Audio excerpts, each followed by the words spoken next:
I'm Bruce Buffer. It's time for the Anthony Gorgano Show! Live from the Xfinity studio. Well, good morning. Good morning, good morning, good morning. Happy Thursday to all across the Delaware Valley. This is the Anthony Gargano Show, presented by the BetPark Sportsbook online casino app. Well, we count down until Snowmageddon, the weather event that's going to shake us. Get ready to hibernate for 3 days. So the only thing that kind of bums me out about the weather event, because I think it's good. Every 3 to 5 years, we need to get buried by a storm and just hole up for 3-4 days. I think it's kind of cool. The only thing for me that is disappointing is that I'm in Jersey now, so if it's not like if I was in the city, you go do your blizzard parties and do the whole thing. Like VG's gonna have a blast. The kids will be doing video games and I'll be twiddling my thumbs. No fun. But we are going to get nailed. So we'll give you some more details. I think Sue Serio from Fox is going to join us to talk about that. Let's get to our business and our business at hand. Eagles OC. So right off the bat, the lead for me today is, I think it's one of two guys. I think it's Matt Nagy or Mike Kafka. I think that's going to be, one of those two will be the Eagles OC.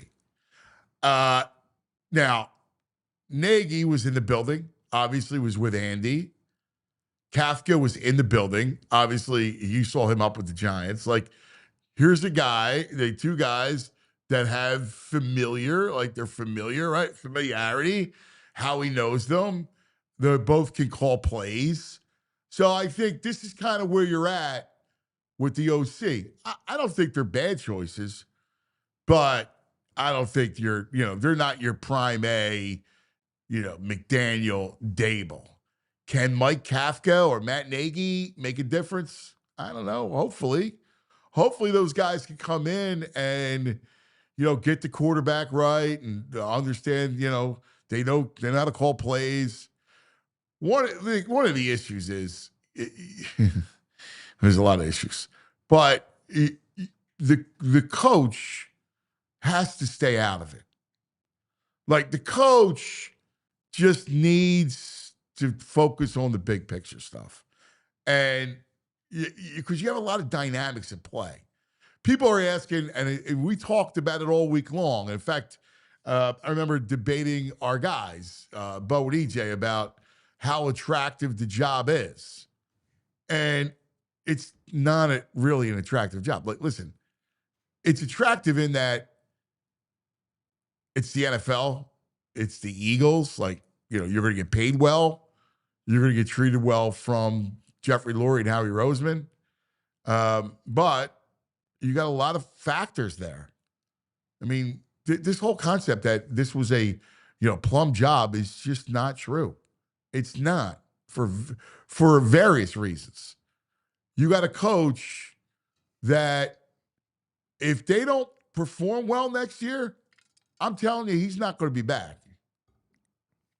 I don't care what his record is, whatever it is, Super Bowl, he's not coming back. If they have a down year next year, he won't be back. You got a guy, and I don't know that he can control himself. I don't know that he doesn't have the concepts on offense to make a difference. You also have Jeff Stoutland, right? He's a very big personality in that room. So you got not to mention the quarterback. And nobody wants to hear about the quarterback shortcomings, right? I get it.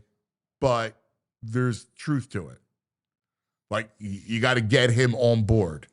Whether you want to give him an alibi and say he's had all these coordinators and blah, blah, blah, blah, blah, that's why he acts the way he does, whatever. I don't really care. The idea is somebody's got to reach him. And somebody's got to reach him to run an offense that is an NFL offense. That offense last year was not an NFL offense.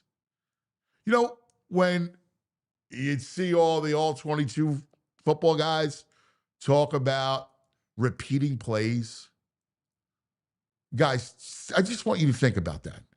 Do you really think it was all Kevin Petullo? I mean, do you really think that, say the Eagles playbook, I don't know, it's 300 pages, right? You got 300 plays. It's your book. Most NFL playbooks, you got like 300 plays. And if you see that many plays being repeated, and when you see the 4 verts, when you see all the similar plays that we all went, oh, no, not again. Do you think like he doesn't understand that there are more plays in his book? Or do you think you go, I can only call a certain amount of plays because that's where the quarterback feels comfortable or is willing to run? Like the quarterback's needs to be on the same page as the OC, right? Like he's got to be wanting to run this stuff too. Now, the lion's share of the issue was Petullo. But my only point in telling you this is that it wasn't all Petullo. So whoever the OC is going to have to come in and they're going to have to get Jalen on board. And that means they got to coach him hard. That means when you're on a 3-step drop, your drop needs to be three steps, not 2.5. When you're on a 5-step drop, it needs to be five steps back, not 4. Like that stuff matters when your depth of your offensive line, right? You don't want your O lineman getting rolled up on. Oh wait, that happened. Like this is all part of an offense, an NFL offense. You guys out there that really know the X and O of the sport, that played it, coached it. I mean, I'm talking about from youth, high school. Like you understand that all these things kind of matter in sync. And it doesn't matter what level of football it is. If it's NFL, if it's big time college, or if it's 8th grade or high school, same thing. There's basic concepts of it. This offense, whoever the OC is, needs to come in and fix a ton. You got to fix a lot of it. And you got to get Jalen on board with you. Now, I don't know. I mean, Jalen might have been like, I got no confidence in these dudes. I mean, I wouldn't blame him for that if he didn't have any confidence in what that offense looked like last year. But whoever the OC is has to be able to fix that. Now, I think it's going to be one of those two guys. Would they have interest in Joe Brady? I would. But I don't know. I think he's angling for a head job. And again, we've talked about the attractiveness of this job. Guys get head coaching jobs. Look, Shane Steichen and, look what Kellen Moore. The 2 guys got fired. And you got a coach that is going to be on a hot seat. You got a quarterback that has struggled with his offensive coordinators before, the litany of them. So, and you got a big time voice in Jeff Stoutland. I mean, there's a lot of things at play, and not to mention the pressure to win. And the last coordinator got egged. Like that's all real. All those factors. Is it any wonder why that McDaniel goes to out west? I mean, that's all true. Well, we'll discuss all of it today. Lots to get to. It's our good friend, Pat McLoone, from the editor's desk, where we take a look at the headlines in Philadelphia sports. Mike Sielski, the great columnist, will join us. We'll look at the weather. Fly guys last night, disappointing. You need Vladar back. That's a huge problem. Goaltending's a big problem because they have nothing behind Vladar. I mean, Ersson, I don't know. There's things I go, at times I think he's okay, but like without Vladar playing the majority of the games, they're going to have issues. And you saw it last night when they blew the lead. And Clayton Keller just kind of smacked him. But the other aspect that I want to discuss at some point today is with you guys. And there's a lot of, kill the messenger type thing going on. And I've asked you before, like, I would love to get your opinion on this. What do you want to know? Like, do you want to know really the gory details? Or would you just rather live in bliss? And this has been an interesting dynamic for a sports fan. It's always been there. I got a buddy of mine who, huge AI fan, right? Huge AI fan. Like, I love AI, right? I love them. Loved them. But like, if you knew the stories behind AI, like, they're very colorful and funny and interesting. But, it's not the same stories that followed Kobe Bryant, right? Kobe all about the work and everything else. So I remember having a conversation, this is years ago when AI was here. And I remember asking him, I go, is Joe Ben? I go, Joe, you want to hear stories about AI? Like, whatever. Because obviously I was with Pat Croce and I knew all those guys intimately. And I remember saying to Joe Ben, I mean, nothing, I wouldn't report this stuff, but like, they're colorful stories. And Joe Ben was like, no, man, I just want to be able to like watch him. I don't want to know. I'm like, all right, all good. And I get the feeling sometimes with the Eagles that we all take that Joe Ben approach, that you don't want to hear the truth. Good morning, VG. What's up, buddy? What you doing, pal? Can't wait for this snowmageddon. Ready to go. You said it, man. I'm playing. All I got to do is shovel myself out and get to the pub. Can't wait for this weekend. Just hunker down for 3 days. Hey, eat some wings. So tell me what, so you'll go to your local. I spread it around. Oh, really? Yeah, because it's nice. It's just local neighborhood folks. So, yeah, I pop around. I got like 4 or 5 in my rotation. In and out. Go O'Neill's, New Wave, hit South Street, a little Bridge of Foys, that whole thing. A little Foys action. Yeah. Maybe sit down and for Pete's sake, hold a little. Do it. You got to spread the love. Right. Pop That's awesome. Like, I'm supremely jealous. I mean, I hate shoveling. I had to buy some massive. I got a 35-foot alley I got to shovel out. So I got this snowplow shovel, man. The alley's yours? There's the shovel, dude. That's nice. It holds like 12 times the average shovel. I just plowed down the alley. Now I got down my alley are 2 women, so I usually do the shovel. Shovel everybody out. Yeah. So I'm ready to go. Once I shovel out, the booze starts. We hang out, watch some sports. Well, the beauty is you'll have, listen, we're going to get buried. Yeah. And we'll be doing the show from home for a couple of days, most likely.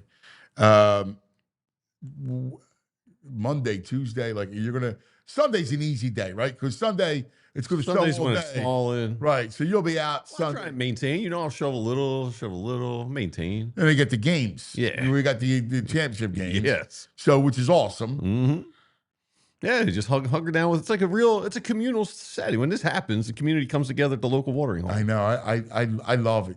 Yeah. I miss it. I used to love doing that. Snow days stink these days because there's no days off with the Zoom and remote, but the weekend, Sunday will be a good one. Yeah, no, it's a great. Well, the snow day is always best when it's snowing out. I don't like when it snows at night. I like when it snows during the day. Well, yeah, a little day drinking and some flurries, some snowflakes falling. Yeah, it's beautiful. Yeah. Feels like you're in a novel or something. They are mesmerizing. Snowflakes are a mesmerizing thing. Yes, and before they're beautiful. Before anyone walks all over it and the cars drive, when it's just white, it's just beautiful. The days after, when it gets dirty and gray. In the city, there's something pristine about a fresh snowfall, right? Yes. It cleanses. It's like just white everywhere. It's beautiful, but you're right. Then Then what happens is 3 days later, it's all black, gray, soot. Yeah, and it's not going to warm up and melt anytime quick, so it's going to be around for a bit. Yeah, I know. Yeah. But yeah, it'll be fun for a little bit. Kafka, I guess Nagy, no. I'm not excited about Nagy at all. Why? I felt like the Chiefs, and I understand Andy calls a lot of that offense and stuff, but when he was there the last 3 years, that offense wasn't anything. He had the best quarterback in football, and the offense wasn't great. Yeah, they struggled with receivers, though. They really did. I mean, but you got the guys got hurt. Yeah, but they didn't have a deep. You need a deep threat. I don't care. There's things that you can have the greatest quarterback in the world. All right, what do you need? You need an O-line, and you at least need one receiver that could stretch the field to give you space. All right. Yeah, I just didn't see anything fun, or I don't know. It seemed like a boring album. Kafka, I guess it's just they're both like, meh, right, fine. Kafka, Daniel Jones wasn't great with him. He was better last year with Dart. That was exciting. So that gives me more optimism, I guess. And you got to go back to literature. We need a metamorphosis. So let's go Kafka. Yeah, let's get it going. Change it up a little bit. Yeah, it's funny. I lean Kafka too. I like Matt though. I mean, I've known Matt for years because he was here. They both can call plays, and you need that. Yeah. The problem is that the two guys I really wanted are, they're not interested. Like the Dable thing's a big deal. Like, do you think that they offered them the jobs? They were theirs if they wanted them? Yeah. How about Zach Robinson? No. Yeah, I thought, I know they had a major interest in Dable. I don't think Dable wanted to come here and work under Sirianni. I think that's a thing. I don't think a lot of these guys on the offensive side, you don't want would you want to work for Nick? All due respect to Nick. No, because he's the head coach. You got to defer to him. I mean, if he wants to say it, he wants to get involved, he's the head coach. And here's the problem, right? Like, let me ask you a question. You're Brian Dable. You were coaching the Giants. He would strangle Nick. Okay? And you're coaching the Giants. And the other guy is acting a fool on the other side of the sideline, barking at you. Mm-hmm. You think you like that dude? Like, would you like that guy? Right. Want to be in a room and he's your boss. He's going, your boss. And he's barking, give me the head, Bob. You go, I want to freaking smack this dude. Right? Like, let alone work for him. That nothing encapsulates last season, like him and Patullo, like high strutting down the sideline after that one touchdown. Maybe it was in Buffalo. And then they scored like 2 touchdowns in the next 30 possessions after that. It was like, come on, hot shot, just be cool. That stuff is just too much. And I can't see McDaniel's not going to want to work for that. That's your boss. No, you got to answer to him. Listen, McDaniel wanted nothing to do with his place. No, he skipped out west quick. But the Dable thing, Dable's got familiarity. Like Dable, Dable and Joe Panunzio. Who's that? He's one of the Eagles coaches. Oh. He's on the defensive side of the ball. We're on the same staff at Alabama. Right. He got a connection with Hurts. Him and Hurts were there at some point, weren't they together? Yeah, well, and Dable might have been the guy to tell Jalen that he was benched at halftime of the national championship game. All right. That wouldn't be great. But I mean, listen, you grow, these notices are passed. I mean, who knows? But the guy's a strong personality, and it's kind of what it is. Provolone John says, Greg Olson. I did hear Greg Olson clips going out. Said that working under Nick would be amazing. Yeah? I think those transplants have affected his brain maybe a little bit, Mr. Olson. Working under Nick would be amazing? Yeah, I'd like to see him try that. I mean, listen, I can just tell you that there's a lot of guys out there that would disagree with Greg. And I like Greg. I do. I like Olson a lot. But there's a lot of people out there that would disagree with him. Yeah. So you want to know what people are thinking? They don't like you talk about Jalen a little bit, and they're saying if you watch Hard Knocks, you can see that Jalen is frustrated with Patullo and the play calling. So that seems to be out there. And Jake said, we've seen Jalen be an MVP candidate twice. I understand he's limited, but stop talking like he's inept. Please, LOL. Who's saying he's inept? I don't know. Maybe they're inferring you're leaning that way. But I've never heard you say anything like that. Well, I never said inept, but he needs to fix certain things. I think that's obvious. You saw him play like an MVP in 22 when they ran a read option offense. Just humor me for a second, Jake. So during that period of time, when they ran a read option, when they ran that offense, he was great. He ran the ball. He was moving and able to throw to open windows. He moved. Did you see him move last year?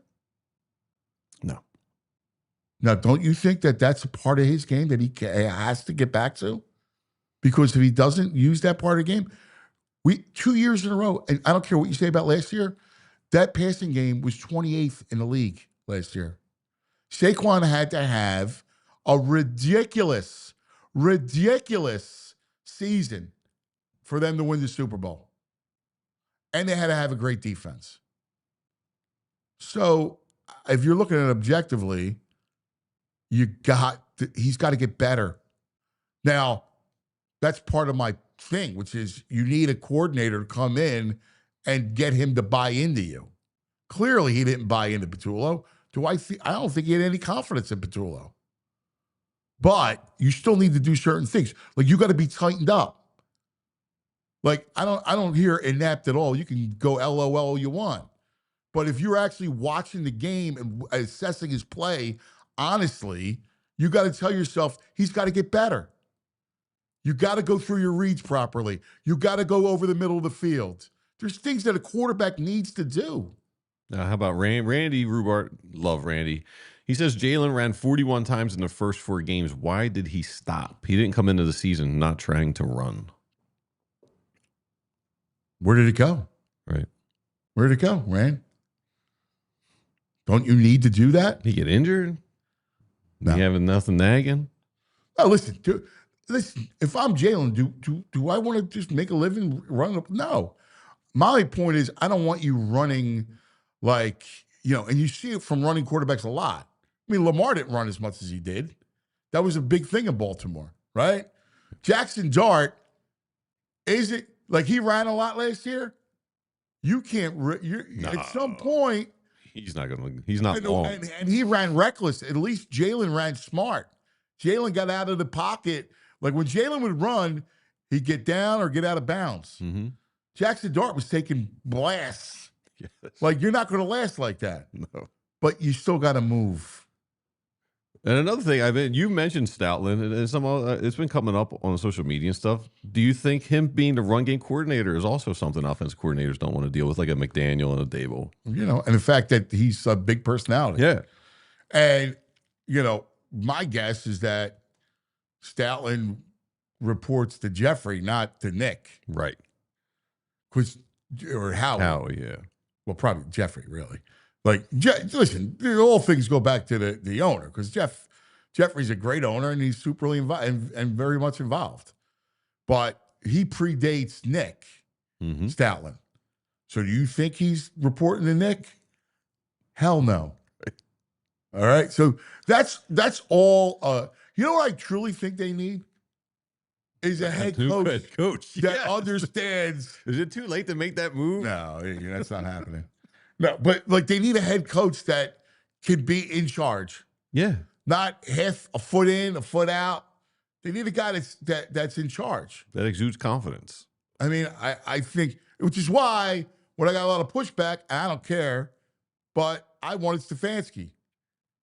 Now, I know the optics were out. Oh, it was Stefanski, but he was in a horrible organization.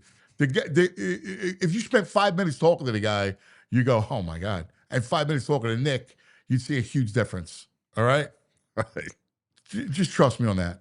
I believe you on that one. All right. Lots to get to. Thanks, guys, for chiming in. It's always a good discourse. I want to get to the point where all you guys just come on the show and we actually have a back and forth dialogue. You could do audio only if you want, I think, right? Yeah, you don't have to turn the camera on. I would love for you guys to do that. If you haven't showered, your hair's a mess, you don't have to come on. Like, you don't have to show. I mean, like we still on the radio. Like when we were on the radio, like days like this, like for weeks after, there would be, 10 lines lit. Yeah. Like I could still say it. Like, I get on, start the show, and then boop, boop, boop, boop. Oh, I try to call and it'd be beep, beep, and beep. there would be 9 calls deep, and we would have, and I would try to mix in my guests, but we would have a dialogue, and I loved the dialogue. Mm-hmm. It was always passionate, interesting. Randy says, "Get me in studio, baby. Come on, Randy. Come in for 5 minutes, 10 minutes segment. We'll talk with you." Listen, we have an open door policy. I'm serious. Anybody in this chat, especially guys that come in every day, not only I want to do a thing where you guys come in and I can feed you. I'll go get Primos or something. I'll get these Skinny Joeys, whatever you want. I'll get some seitan steaks if you need it. No Satan steaks. I want you guys to come in. I would love that. We're right in the city, 10th and Spring Garden. I would love for you to do that. That would be fun. Yeah, that'd be a blast. You get an open invite, guys. Every one of you, open invite. Anyway, please just let us know. Yeah, we'll set it up. All right, we're gonna take care of some business. Talk to our friends.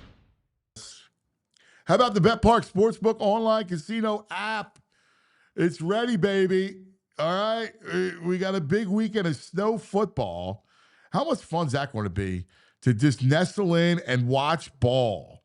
That's going to be great. Great. Denver's still getting 5. Rams still getting 2.5. Yeah, and tonight, Sixers 2.5-point dog at home to Houston. Sunday, like you said, New England still, we say 5? Yeah. And Rams 2.5. Yep. Underdog, by the way. You could bet touchdown scores, individual player performances, passing, rushing yards, you name it. And by the way, how about this? Get up to $1,000 casino bonus back if you're down the first 24 hours, plus an additional $50 bonus on Triple Cash Eruption, the hot slot game. Yeah, baby. BetPark's the only app that we'll recommend. Got to be 21 in PA, New Jersey, Maryland, Michigan. BetParks.com has all the details. Gambling problem, please call 1-800-GAMBLER. So my morning routine begins at Wawa. I think like most everybody else, but it's the greatest routine ever. It's the $5 breakfast deal, and it's a deal. You're talking about your sizzly. You want bacon, egg, and cheese. You want sausage, egg, and cheese. You want a bagel. You want a wrap. It's right there. Hash brown, coffee. All right, any size coffee. I'm a Wawa coffee fan. All right, whole thing just $5. And you can, if you want to switch it up, you want to go with the new caramel chocolate craze flavors. You want something different. You want a little sweetness to it. But anyway, you're in, you're out. You got enough fuel to actually get you going in the morning. You got meetings. You got stuff to do. Wawa is the fuel. 5 a.m. to 11 a.m. every day. Wawa.com. Limited time availability. Get fueled up at Wawa. All right. Yes, Tasty Cake Dom. When you get out of that rehab facility, you are here, buddy. Yeah. You are with us. He's like, I want to get in there. I'm like, dude, you're in, buddy. We got to get you out of there. Get working on your rehab. Get healthy, and you'll be back. Hey, Schefter, last half hour, tweeted out, the Eagles have requested to interview Bears offensive coordinator Declan Doyle. He's hired last offseason at the NFL's youngest offensive coordinator, previously coached under Sean Payton in New Orleans and Denver. Yeah, you're under Sean Payton and you're under Ben Johnson. I don't know. The problem is I don't know that a young dude can walk into this hornet's nest. Yeah, but it's like he's come from good boot camp with Payton and Ben Johnson. Yeah. Yeah. That may excite me a little more than Kafka or Nagy. First-time play caller again? How'd the other two first-time play callers work out? Yeah, but what? Pedigrees, I mean, where they're coming from is a little different. You know, you didn't call plays. You call plays in the NFL. I don't know. I think I'd take a chance on those guys. I might be on Declan team. Team Declan. All right. You just like to play for that he coached for Ben Johnson and Payton. And Sean Payton, yeah. I mean, they're pretty good coaching trees. Well, you don't know about Ben Johnson yet. But. Yeah. No, but I feel you on that. All right. Time now to go to the editor's desk with the great Pat McLoone. Extra, extra, read all about it. This just in, ladies and gentlemen, and all ships at sea. It's time for headlines from the editor's desk with Pat McLoone. Good morning, Pat, on the Xfinity call-in mobile hotline. Good morning, boys. How are you? up, Pat? Good, buddy. Good. Yeah. Hey, tell you something, guys. You know, when the regular season's over, sometimes the editor's desk has to switch around, fish around, try to find 5 headlines. There's so much happening now. I could have come up with 12 easily. It was hard to pare it down. I can go on and on, but I'm going to throw out something first. Has this name been mentioned at all, Anthony? Grant Udinski. No. Okay. This is kind of an under the radar thing. This guy, Grant Udinski, is the offensive coordinator in Jacksonville. And he's starting to get head coaching interviews. Yeah. Cleveland and I think Arizona. He's getting interviews. So I see the name, I look it up. He's 30 years old. He's from Doylestown. Oh, he is a local guy. Yes. Oh, that's Major local fantastic. guy. Yeah, Grant Udinski seems like he's one of the hot names. You know, VG just got done talking about it. Declan Doyle. You know, all of a sudden, you know, we know Stefanski, we know McDermott, we know we got our local ties. And it kind of just grabbed me when I looked to check out the guy, 30 years old from Central Bucks West. It's interesting. My only reservation for the local guy, right, is this. Like, and even when it comes to Declan, I don't know that a young OC walks into this room. Like, here's the thing.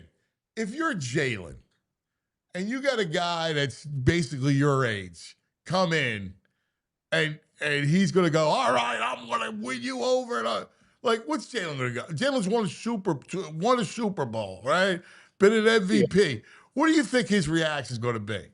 No, I totally agree. And I'm not suggesting that the Eagles go out and turn the place upside down for Grant Udinski. It's just that there's so many names floating around, and it just grabbed me that a guy is already getting head coaching things or whatever. I agree with you. I think it's more exciting to get a young name or whatever, but there's a lot to be said for a proven play caller to settle things down here. Yeah, I'm with you, brother. Like I feel you. I just think this thing, and even for the young guy, like if you ask me, if I look at Grant, I would go, dude, don't come here. It's not a good spot for a young coordinator. And forget about the job itself, but like, what if Sirianni's blown out after this year? Right. Then exactly. You're not on an upward trajectory. Right. Absolutely. So it's going to be a tough fit, but believe me, there's plenty of good names in the league that are going to want to be the OC with the Eagles. But it's just not the sexy ones. The sexy ones don't want to be here. Yeah, that's the thing. That's the thing, VG. And the Eagles like to hit you. Would be like to get a sexy name and stuff like that. Yeah. But maybe a steady name's the play here. It's the whole thing's a fascinating, watch from the outside because, like who is the perfect candidate? Like I thought there were two clear ones. Like I thought McDaniel and Dable were the two clear, perfect, candidates for this gig. Strong, right? Were innovative, could talk to Jalen, get Jalen on board, uplift his play. Another guy that's inexperienced, Right. Yeah. I worry about that. Dable's had a sniff at being head coaching, and I wonder whether he would have been able to keep his ego in check with Nick. That might have been tough. And you alluded to that a little bit. That might not have been the best fit. I mean, I can only put myself in his shoes. Like I'm gonna take orders from this guy. Right. Exactly. I mean, even Statland doesn't answer to him. Right. Oh man. Yep. Yeah. Boy, I'll tell you. But there's a hell of a lot going on, boys. Let me throw 5 at you, Anthony. Let's go. Flyers, college football, NFL playoffs, NFL in general, and Philly sports. Let's go Fly guys, because I'm a little annoyed. Okay. When I got home last night, I was out last night. When I got home. Yeah. Well, our headline there is season on the rink. Okay. And look, we're all pulling for this team.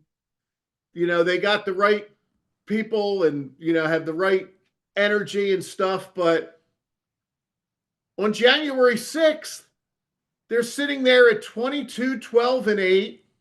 They're 6th in the conference. And now they've lost 8 out of 9. See, a team like that can't have that kind of a low. They went from 6th in the conference. Now they're 10th in the conference. They're on the outside looking in. Heading into the last 2 games with Vegas, before Vegas and Utah, they were getting thumped. They were outscored 31-12 during that stretch. And last night they're playing the Woolly Mammoth, or whatever the hell they call that team up there. Poor Utah. They got 2 teams. They got a team called the Jazz that has nothing to do with Utah because they moved from New Orleans. And I don't know what they were thinking when he came up with the nickname Mammoth.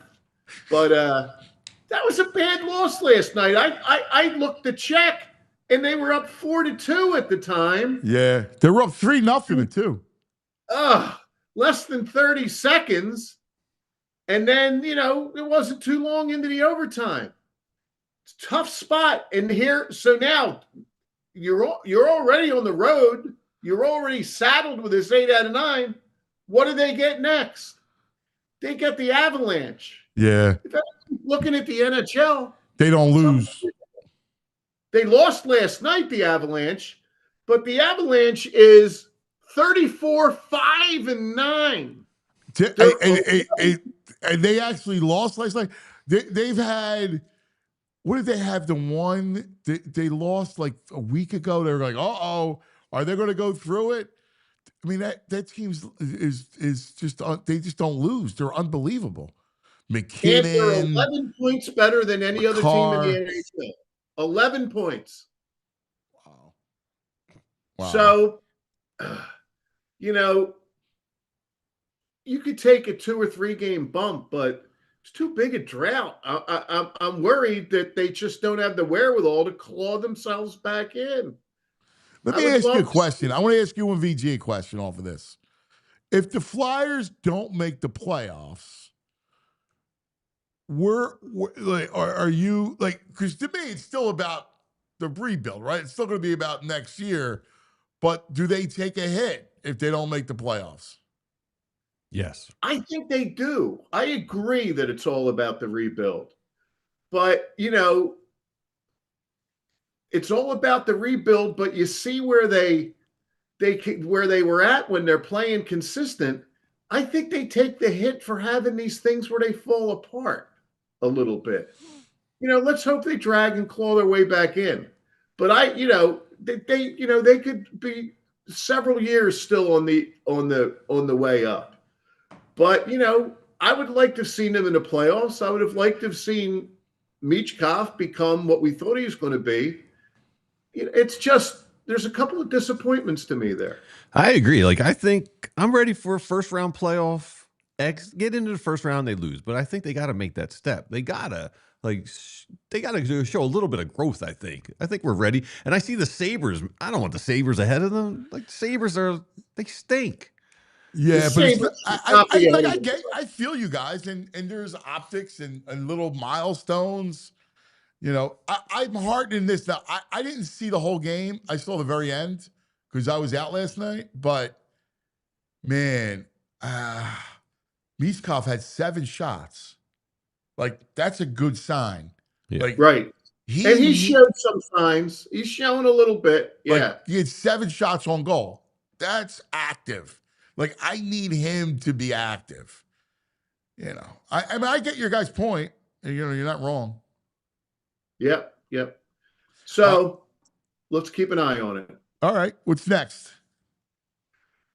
Well, let's go, because it's a little bit behind, but let's go college football. Okay. And our headline on that is the new Mendoza line, and Tyler nails it on the photo. And I want to concentrate on the photo for a second, because one of the things that we would do at the Daily News where it wasn't just a headline. Sometimes it's the back page. And I could have seen a Doug Derrick or Joe Burker or Drew McQuaid writing the headline off that photo. Some kind of thing about the symmetry of the photo and getting over the line and stuff like that. That was really an iconic moment. And, we joke about the Mendoza line. The Mendoza line, of course, is trying to stay above 200 in baseball. But we've got a new Mendoza in town here. And it goes to the thing that, you said about for a couple weeks, Anthony. It's really kind of sad the football's starting to fade away because it's been so great. It's still here, guys. We still got 2 weeks, 2 games. Yeah. We got 3 games. First of all, the Super Bowl blows. All right. I hate the Super Bowl. Super Bowl's, come on. I hate it. It's all the fake He's fans. anti-American. This guy's a communist. It's all the fake fans. So anti-American. It's all the all the nonsense around it. All the fake people. It's it's not about the sport. You know, like the pageantry, the bigness of it stinks. It's not about the sport. But it was, and I think I texted this to you. It was just great hard-nosed football that game.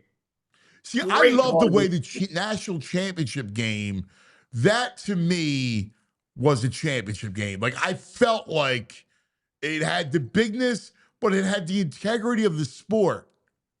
The Super Bowl adds all the nonsense, which I hate. The national championship. Like the snacks, the pickies. Stop with your snacks. Take your pepperoni. I like the national championship. That was a great broadcast. Like, I felt like that's a title game. No, definitely. And I will say this, that, as much as I hated Michael Irvin moving up step by step, Miami was the second best team. Miami,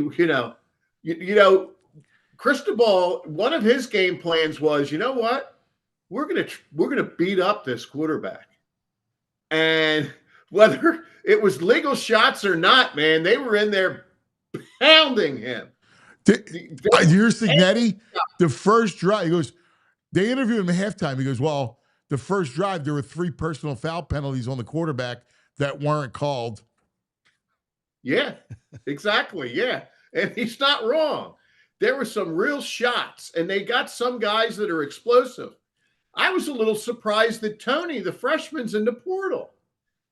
I thought he was made for that place for a couple years. I don't know what that's about. I mean, it's about seeing who's got the bucks, right? You got to go out as a free agent. That's about what it is. That's about what it is. It's perpetual free agency, which is wild. Everyone's got an opt-out after 1 year. Yes. Yeah. And Mendoza's brother, and again, the other thing is that we've talked so often about this calendar,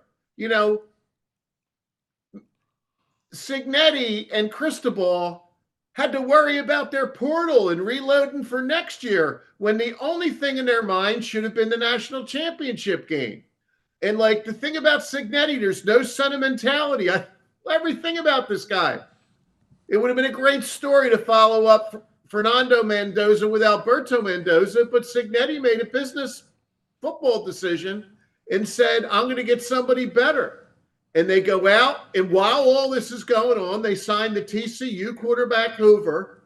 And then the other way, God bless him, the kid Mendoza goes in late into the portal, and 24 hours later, he's at Georgia Tech.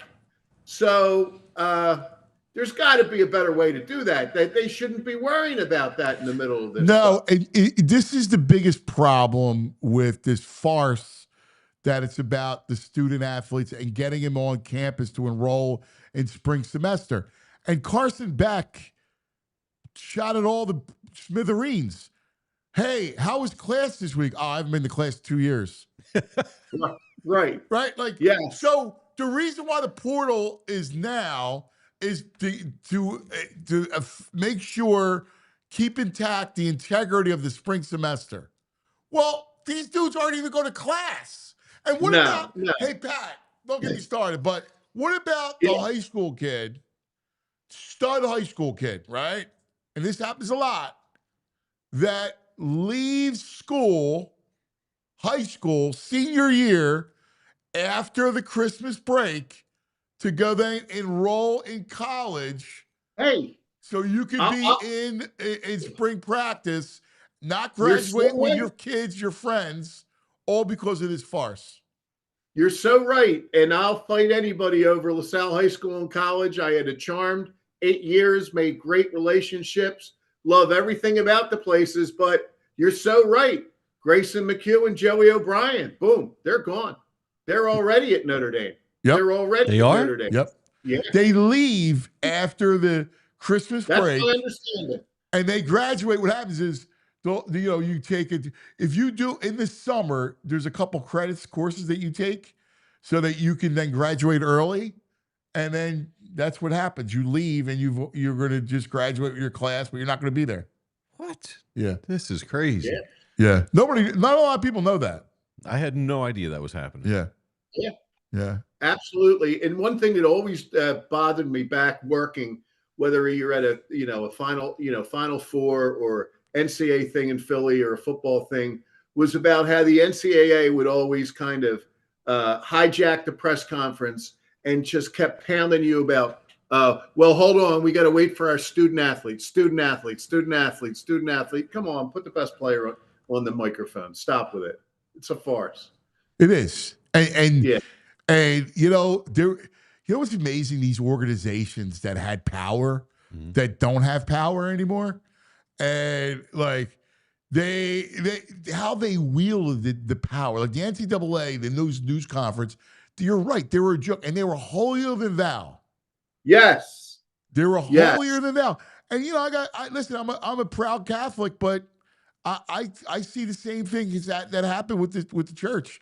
And I still run in the nuns and priests and that are holier than thou. And I go, wait a second, you need the parishioner. Like you got to tone it down.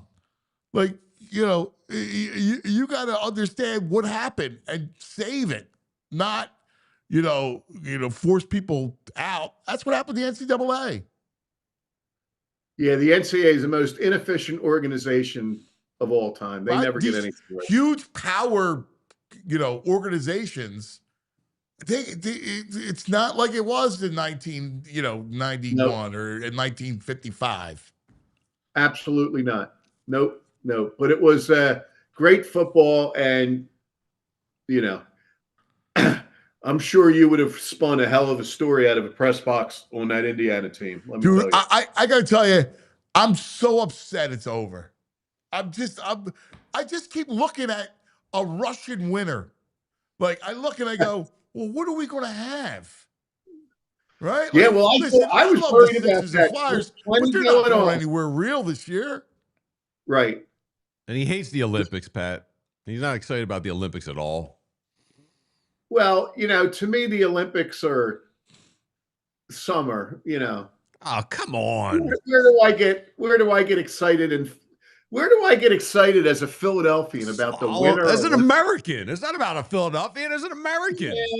Yeah, I got your biathlon right here. I mean, come on. I was sitting here with two commies today. You guys. Yeah. I mean, you want to root you're for talking America. about the luge. Like, I'm going to go there. Let me go to luge. It's fascinating, man. I don't know. Yeah, I don't even think the women are that. I don't need women that figure skating used to be something that really, but I don't see women getting excited about the figure skating anymore even, Well, I think a lot of what happens with that is that the time delays with social media. Now, who wins. Like Italy's going to be 6 hours ahead. So by the time the prime time telecast goes, who won. So I think that dampens it. Yeah, there's too many things where you got to stay away from the phone. I hate that when it goes to the drafts and all that kind of stuff too. Yeah, I'm with Pat. Like I look at it and I go, like I like hockey. I love the hockey. But other than that, you guys are almost like America's not good at the Winter Olympics, so I don't want to watch it. No, I don't like. Then we got skier. That's good. But I don't like the sports. How do you not like downhill skiing and stuff, man? Tyler, where are you at on this? Don't leave me hanging. Listen, there are I'll tell you too where many I am sports. downhill skiing. I'm all about a prey ski. There are way too many sports in the Olympics that I know nothing about, but come Olympic time, I'm like, I'm locked in. I'm out on this. I love it. I'm out on get enough the of cross-country skiing and shooting a rifle. I'm out on that one. Anything that takes an hour, I'm not doing. But like speed skating, 45 seconds down a hill, face first. Yeah, that's wild. Yes, I love the when Winter the family Olympics. gets together or friends get together for the ski trip. I was like, let me go find a newspaper, or I'm at the bottom of the hill. I'll have a cold beer waiting for you when you get off the hill. Give me the après ski, the ski pass. Yeah. I'm with Pat. And by the way, these sports that you talk about, they're not a game. They're not sports. I like team sports. I don't like individuals other than boxing and MMA. I don't like golf. I guess, but track and field. Yeah, I'm not a big track and field guy either. Oh my DG, maybe if you had a couple guys skiing down at the same time and they were allowed to check each other or something like that. I'd be down with that. Like team skiing down the mountain and you can fight. Right. I'm sorry. So you're big synchronized swimming. That's your sport in the Summer Olympics. Synchronized team swimming. I never liked the Olympics. That's so weird to me, man. I never did. I used to I loved Olympic boxing, Summer Olympic boxing. You were a kid, Eric Heiden. You weren't in on that speed skating with him? Nah, Eric Heiden. Who's your fourth line downhill skiing enforcer? You get Ryan Reeves on the team. I mean, it's Pat and I are sportsmen. We like games. Jake Friel's right. I mean, the gummies do help. There's something about it. They do help. That's it. They do help. It makes sense. You gummy head, you can't take a gummy and watch football. It's antithetical. You can't take a gummy and watch a real sport. I know people who would argue with that. It doesn't. I don't care what they say. It doesn't mesh. It doesn't. All due respect to Mike McDaniel. I would say one of my greatest. I'd gone to Europe as the Olympics were happening, and the coffee shops in Amsterdam, you can enjoy their product. And the one I go to upstairs, they have a lounge, you can watch TV. And I sat during the Olympics with people from other countries and just all watching it, cheering for our countries. But the gummies helped. The gummies helped. But it was fun being in a room. The Europeans take it very seriously. It's a big deal for them. So to see America win, it's good. I like it. I'm fine with meeting other people from other countries. Hey, it'll be a good indicator about the editor's desk if a couple of weeks from now that I'm hurting to the point that one of the topics is Winter Olympics. Not saying it won't be, but I will try to avoid that. Yes. Actively try to avoid it. Yes. So, how about a little NFL? Hang tight because you have to take care of some business. Yep. And then we'll come back. All right? Tyler, let's do it. Let's talk about my friends from Xfinity. I love my Xfinity. What if I could tell you, what if I said to you, you could have reliable and intelligent Wi-Fi, and what if I told you keep the price the same for 5 years? That's right, the Xfinity 5-year price guarantee. Imagine Wi-Fi that makes everything in your home work together, that finds and fixes problems before you even notice them, like super intelligent Wi-Fi with a sixth sense that lets you stream the game even when the whole family's online. That's my problem, all right? I got 2 kids. I got my wife, all right? And I need no interruptions. That's why I love my Xfinity. No annual contracts, no hidden fees, and Xfinity's best equipment included. Take it from me. A lot can change in 5 years. Championships are won, records are broken, but your Wi-Fi, it should stay reliable. Lock in your price and unlock possibilities with Xfinity. Learn more at Xfinity.com. Xfinity, imagine that. Restrictions apply. Are you looking for a way to grow your savings? I mean, who isn't? It's impossible to get a decent rate these days, but for a limited time, TrueMark Financial is offering a 5-month certificate at 4.10%. That's insane, and it's only a minimum deposit of just $500. To get that rate, sometimes you got to invest like $4,000 to get it, and it's an easy way to put your money to work. Whether you're saving for an upcoming expense, strengthening that emergency fund, or simply putting extra cash to work, this certificate is a great option. And you can open your 5-month certificate today at TrueMark.com or by visiting one of their 24 convenient branch locations. They're all over the area. They're everywhere.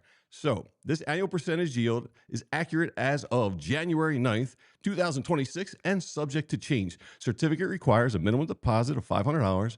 They are federally insured by the NCUA, and you can visit truemark.com for full details. You got to get on this. 5-month certificate at 4.10%, truemark.com. Do it now.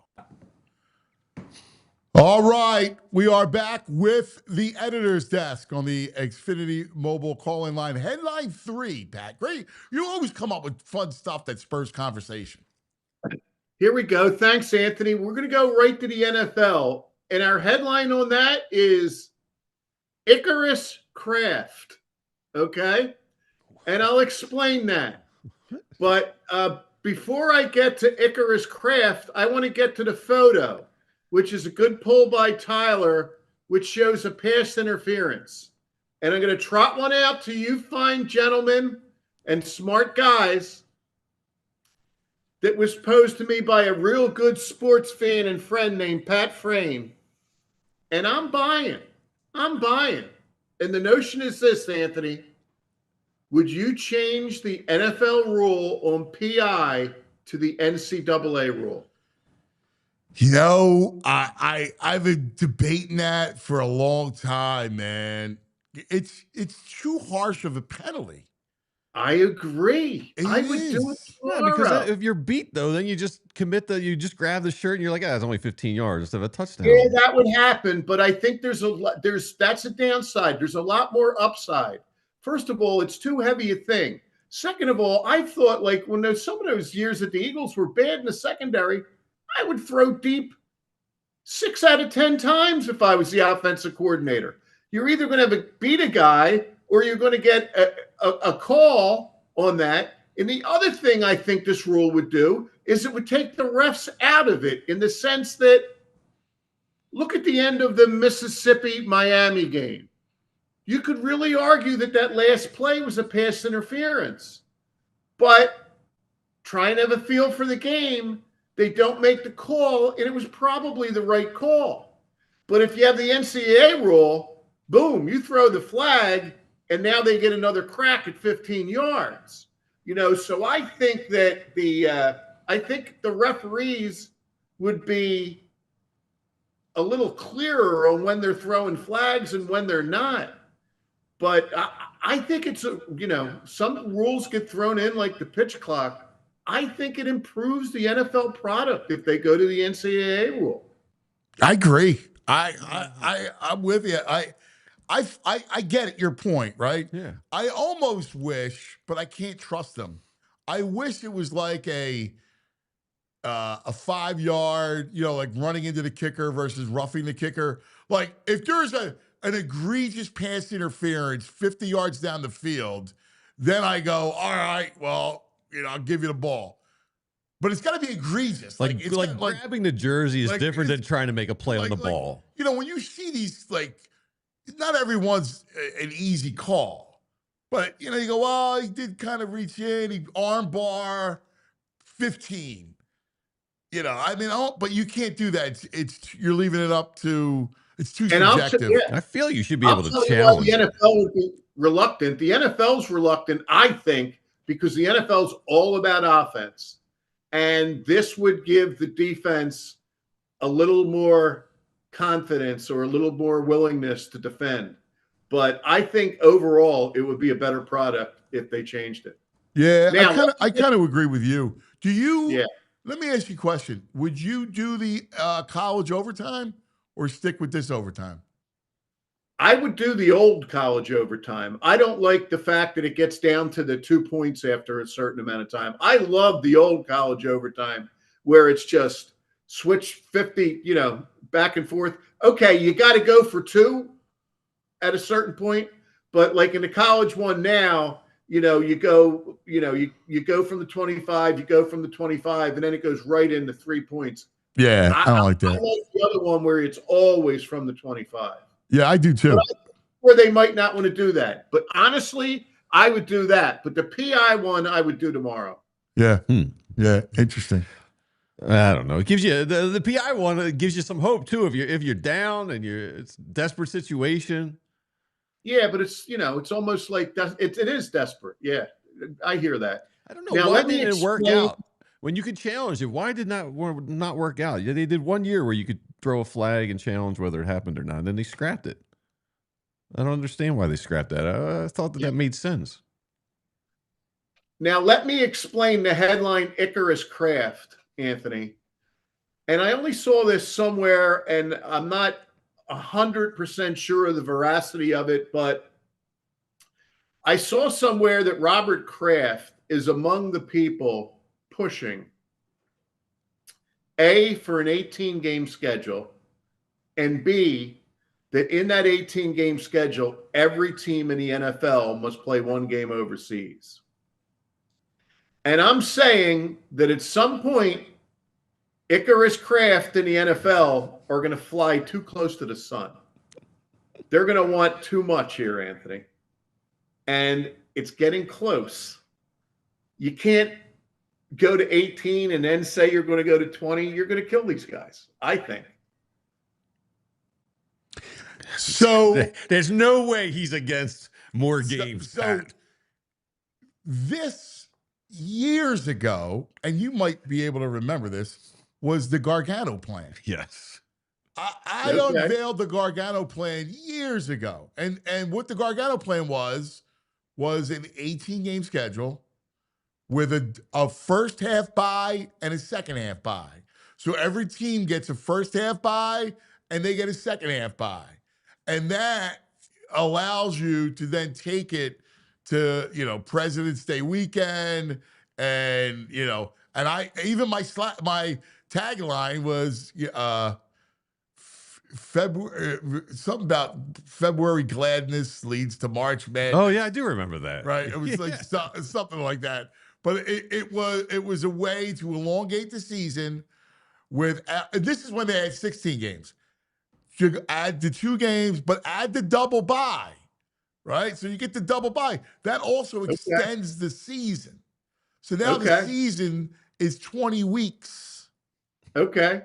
What about the every team in the league playing overseas once? I think I would do it. Yeah, right after it works with the bye. You get a bye afterwards. I'm all about manifest destiny. Like I want to spread football, the greatest sport in the world. I want to spread it.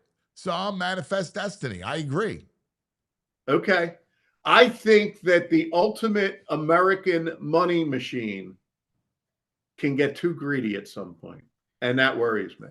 So do you not? I mean, you're at 17. Is 18 a problem for you? I don't know. It's getting close to the breaking point. Is there a breaking point? I agree. No, there's absolutely a breaking point. You're going to have that breaking point. Is it 24? 24 games? Is that what's the breaking point? Well, every little robots. Every little straw you add onto the back of the Lane Johnsons. Every little straw, every game. Like how Pat leans in for this one. That's smart. Dusseldorf. I don't know, man. I would go 18. I mean, that would be my threshold. Pat, my breaking point is a game every night of the week, which I think we're going to get to at some point. I don't want a game. It feels less and less special. We got the Thursday, but I don't want a Tuesday and Wednesday night game. I do. Yeah, I know you do. I want it every day of the week. 24 games a year, and you want every night of the week. I would take the inventory, and I would parcel. They actually have done all this stuff that I've said years ago, and not for nothing. And I'm not usually like this, but they're following my lead. All right. I said that you take these games. I call them inventory on a Sunday. Why have 10 1 o'clock games? What does that do? You're wasting your own inventory. Spread them out. Each game is inventory. I can't watch. I'm a consumer of the league. I can't watch 10 games at a time. Yeah, but how could you watch 10 games in a day? You can only watch 3 or 4 in a day. Right. So the point is that to use these games and spread them out across the week. No. Friday night, Saturday. No, I well, do not got want college Friday football. night games. Yeah, I do. No. Why do you want Friday night games? Because I want to do stuff on Friday nights. I don't have to watch a football game. Isn't stopping you? Come on. Sorry, Pat. Yeah, where I push back on that is the other end of it. Is I hate when you, as an absolute red zone nut, I would hate later in the season when there's that 4 o'clock hour and the two games stink. You know, I'm not a red zone man. That's where we part company. Yeah, I don't like the red zone. You know, it's so we often think alike and we're so different. But I have a hard. You know, I don't watch unless it's Monday night or whatever. On Sunday, unless it's the Eagles, I can't dig in and watch a whole game, man. I need my red zone. I need to go bang, bang, bang. I need to be all over the place. Yes, Pat. Red zone all the way. It's changed my life. Yeah, I think it's the cliff notes of football. I don't need to stick around watching Pittsburgh huddle or I don't know. I don't need the commercial breaks. Game. Like the game is what the game. I get two games. Like what I'll usually do is I'll go back and forth to two games. And if one game's bad, I'll settle in on the other, right? And I do have the package, so I can go and watch a game I want to watch. But I like to watch Anthony or Home Alone. What do? They're on the red zone. Oh, I'm sure. Yeah. Yeah. I'm sure. Yeah. No, because they're not even watching games with me unless it's a big game. They watch stuff on their tablets and phones. Right. Yep. Absolutely. Anyway, that's interesting. I love this Icarus. Let's go, Icarus. We're not burning up this time. Oh, be careful, Anthony. You don't want to fly too close to the sun, my man. I need some sun. How about a little NFL playoffs, boys? Let's do it. Our headline on the NFL playoffs is everybody's bucking Broncos. And I was upset because I don't have a horse in the race. I have nothing to root for, but now I do. I'm rooting for Jarrett Stidham. I'm rooting for what, and again, a vestige of where you trumped me with that incredible memory is once the thing went down with Knicks, you were like, boom, Jarrett Stidham. I had no idea who their backup was. I mean, I know who Jarrett Stidham is. I know where he came from, but I had no idea that he was the backup. But I'm very cool with trying this. And you know what? Let's not forget, it wasn't too long ago that we hated the Patriots. So I'm down with Jarrett Stidham getting a certain laboratory built up by Sean Payton and that they beat the Patriots. I'm fine with that. But the four teams, I hope the Seahawks beat the Rams because I think the Rams, they've had too many close games and this and that everybody thinks they're such a juggernaut. In one game, maybe they could be the rest of the way, but I'm pro Stidham. That's where I'm going in these playoffs. I like it. I like it. I'm with you. Because I look at it's the Patriots, man. I can't root for the Patriots. Can't. I like the Drake and I like Vrabel, but I can't. It's still the Patriots. Like, yes. What's their fan base? Yes. You can't. It's Boston. You can't have Boston happy. No. Yes. Yeah, they got to go. They got to go. Not again. They get too much success. I'm sorry. Yes. Yeah. And looking back to last week, there was some bad, a lot of it was elements. There was a lot of bad quarterback play. There were three guys that had, 5 turnovers in one way or the other, interceptions and fumbles. Josh Allen, Drake May, and CJ Stroud. And we did text on this too, VG. Would you have lifted Stroud? I would have pulled him at halftime. That's what you guys thought. I didn't even dawn on me to think about that. And Brain said he would have.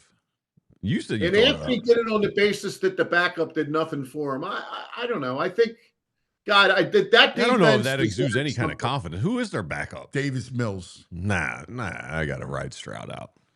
Now, Davis Mills without Schultz and to Pat's Nico. Point, right? Like I wanted to give him the third quarter drive, right, to start the third quarter, and he actually that was a decent drive, and then there was a fumble as they drove down the field. But to Pat's point, I mean, he was swimming, man. He was lost. Horrible. I mean, passes weren't even close. Yeah, I mean, he had and it's a shame too because he was so bad, but their line was terrible. You had no Schultz, like you said. It was just a mess, every which way.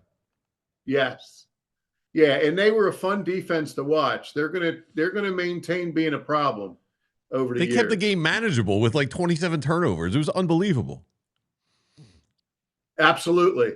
And you know what it really came down to in some ways is they kept strip sacking Drake May, and in previous weeks they would pick that up and go in, and they just New England. Will Campbell, the left tackle, was getting beat left and right, but he was pretty good at recovering fumbles, so he wasn't a total loss.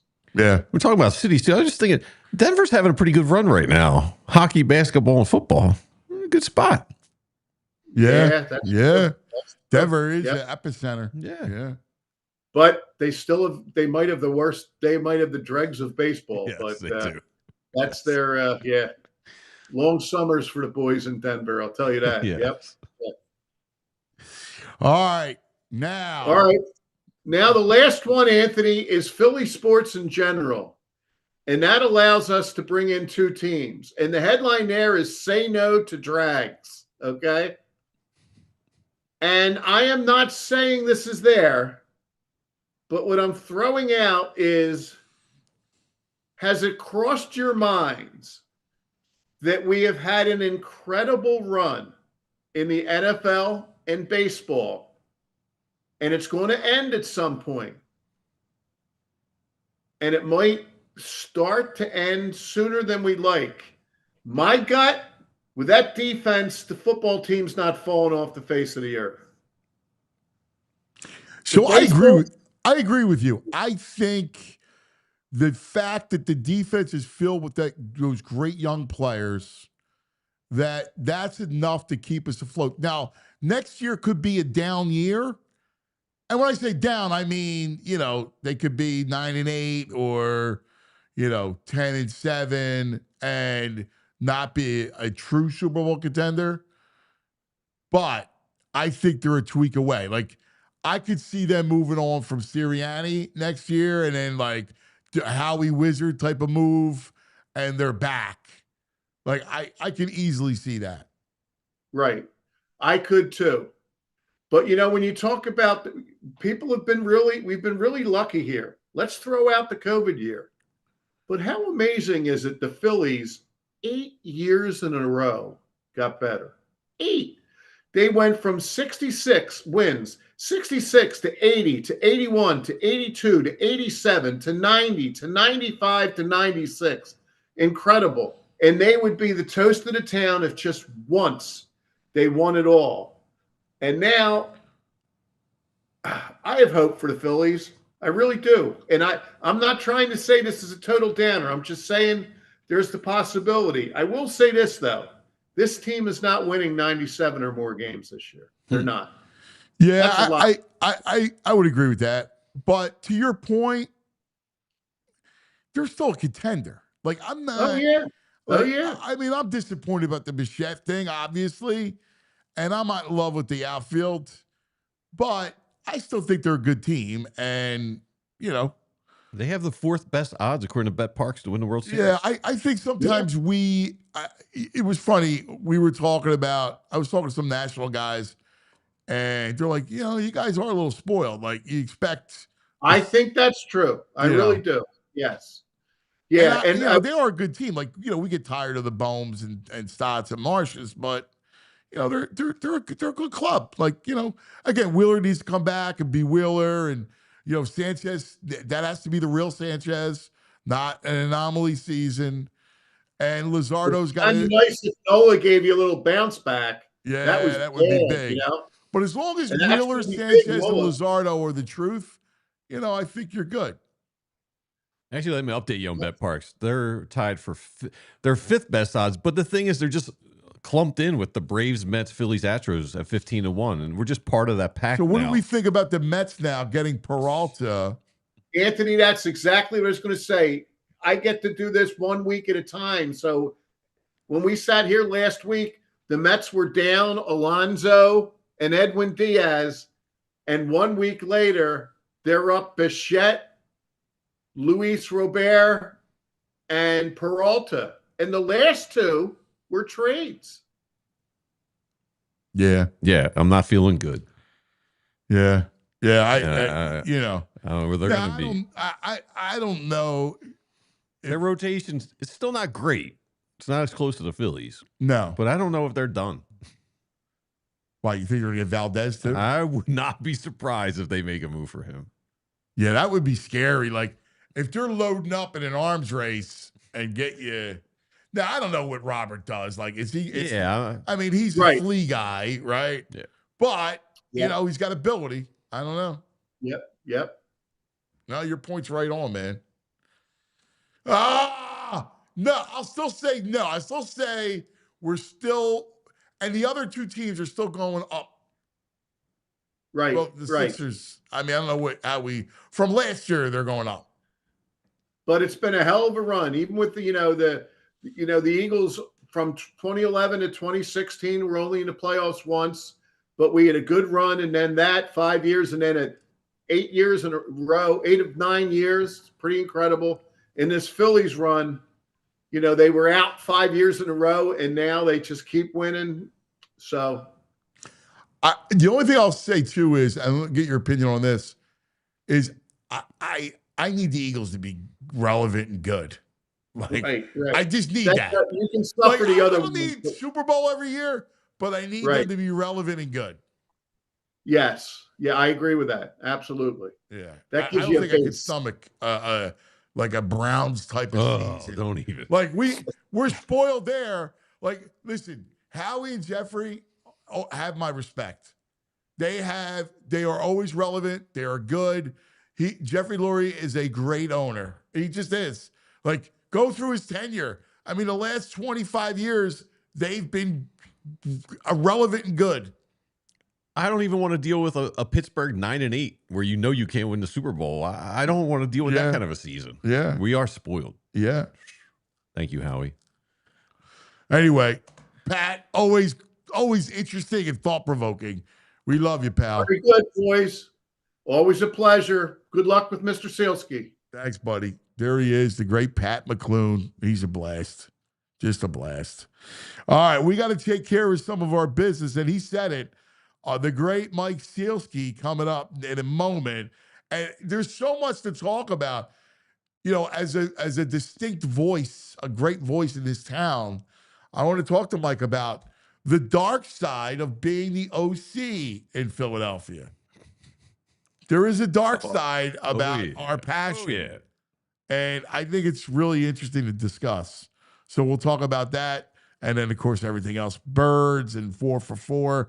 We love to go with our 4 for 4 whole thing. So lots to do. But first, a word from our friends. Let's talk about the Bet Park Sportsbook online casino app. I tell you about it all the time. It is that good. It is so much fun. There's so much going on with it. I mean, look at this weekend. We're all going to be snowed in. We should do a community parlay on the Bet Park app. Like they do. Some other book does a commercial like that. Yeah. We all be in the snow together. The chat, everybody. Who do we like? Stidham over 197 passing yards. I think Sean Payton said he's going to rip it.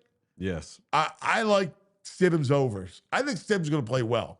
I think New England will win, but I think it's going to be a close game. He has had a game where he threw for 300 yards and 3 touchdowns. Yeah. Yeah. I think the Stidham. I'm all over the Broncos. I think the Stidham, I would agree. And then Rams Seattle. All right, we'll check it out. And there's a lot of fun. Downtime, man. All the casino games. In fact, you get up to $1,000 casino bonus back if you're down the first 24 hours. You got to be in PA, New Jersey, Maryland, Michigan. If you have a gambling problem, please call 1-800-GAMBLER. BetParks.com for all the details. Starting off the new year, I'm going to optimize me because I'm going to start taking Mars Men. Why? Because I've been feeling sluggish and the 40s isn't hitting the same way as my 30s did.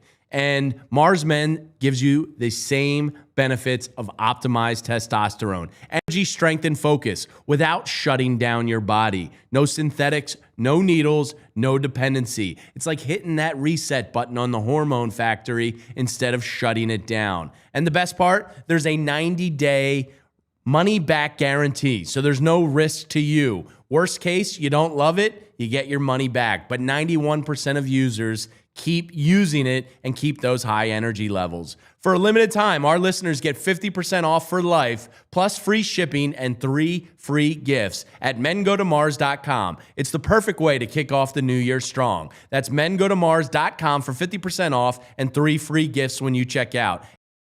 All right. Welcome back. Now let's go to our friend, the great columnist for the Inquirer on the Xfinity mobile call-in line, Mike Sielski.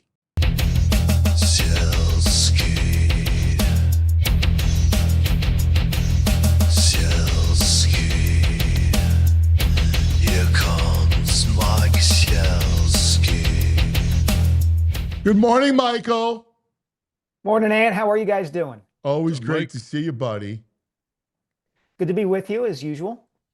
So I want to, this is such a great conversation for you, all right? Because I love our conversations. I wish we could pour a nice pint right now and discuss this, all right?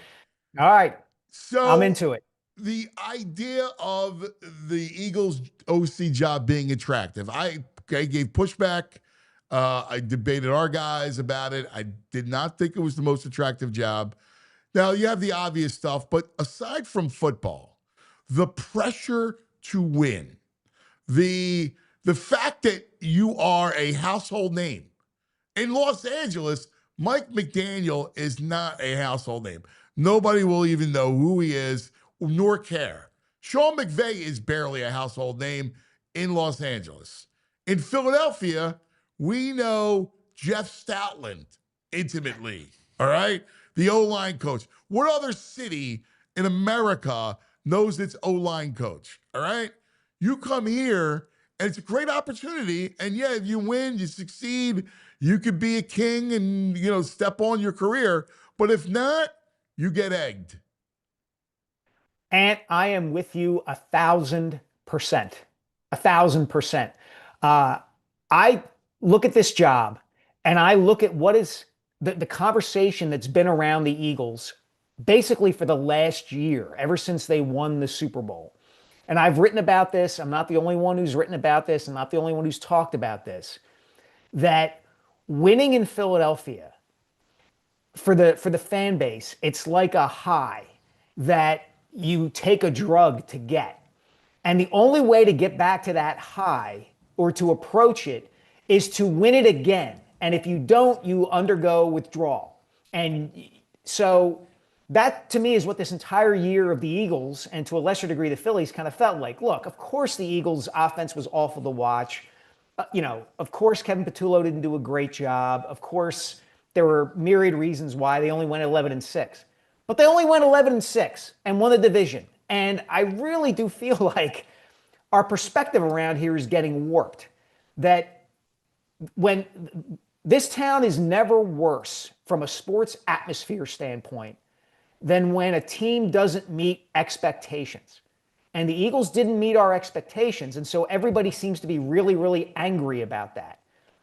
I have 2 issues with that. Number one, I think if you thought the Eagles were going to win the Super Bowl again this year, you were kind of fooling yourself because there was going to be a regression from last year. It's really hard to win back-to-back Super Bowls, as we know. And secondly, you don't want the misery. You don't want the hopelessness. That's the worst of all worlds. The Phillies for 11 straight years, going from 2011 to 2022 and having no chance at the playoffs. The Flyers, where they've been and where it looks like they're going to be again. The Sixers kind of, going 41-41 or 40-42. That's the real misery here. And the fact that the Eagles are really good and the Phillies are really good and competing is better than just about any other scenario you could have, except for the guarantee of a championship. Yeah, you're right, man. Like the idea of relevancy is I just said it to Pat. I need them to be relevant, right? Like, right. You're not going to win the Super Bowl every year. You're right spot on. And there's some years you may lose in the wild card round. All right. There's other years you may lose in the championship round. But at least I got a thrill of a season. Like I got a complete season. I got to see, like it's a TV show or a book. It was complete. If it's 6 and 11 and misery, well then I don't. There's nothing to look forward to. I would check. I may still watch, but I'm mentally, neutered. Like emotionally neutered, I should say, through the whole season. There's no fun in that. Yeah, the only pass I would give, for instance, Eagles fans on this season, is that that team was not fun to watch week after week, and I get that, because what people really love, it's not winning the championship. It's not. It's the ride. Yes. People love the ride. That's what I talk about. Yes, the journey. Yes, it's all about that. That's why when a team, I'm trying to think of a good example, like the 2010 Flyers, when they get to the finals, yeah, people are disappointed in the end, and it ends on that crazy overtime goal. But the ride to get there, the fact that they got into the playoffs on the last day of the season, and they come back and beat the Bruins in the second round from being down 3-0, and they're doing this with Michael Leighton as their goalie. Like, that's what people love. It's the ride. It's why the 1993 Phillies matter so much to this day. The 2022 Phillies. Exactly. All right. Exactly. The 2001 Sixers, right? Like those journeys, those rides were. I can remember, give you chapter and verse during that year, during the run. It was fun. That's it doesn't need, listen, we all want it's an obvious statement. We want it to end in a parade, but to give us the journey, the ride that those did, like the 2022 playoffs were unbelievable. Yes. This dancing on my own, the Bryce home run through the raindrops, like that's stuff that will be indelible in our minds. Yeah, and I heard you mention earlier, you used the word spoiled. And I think that's a pretty good word. I mean, my choice might be maybe entitled at this point. Like we're teetering on that.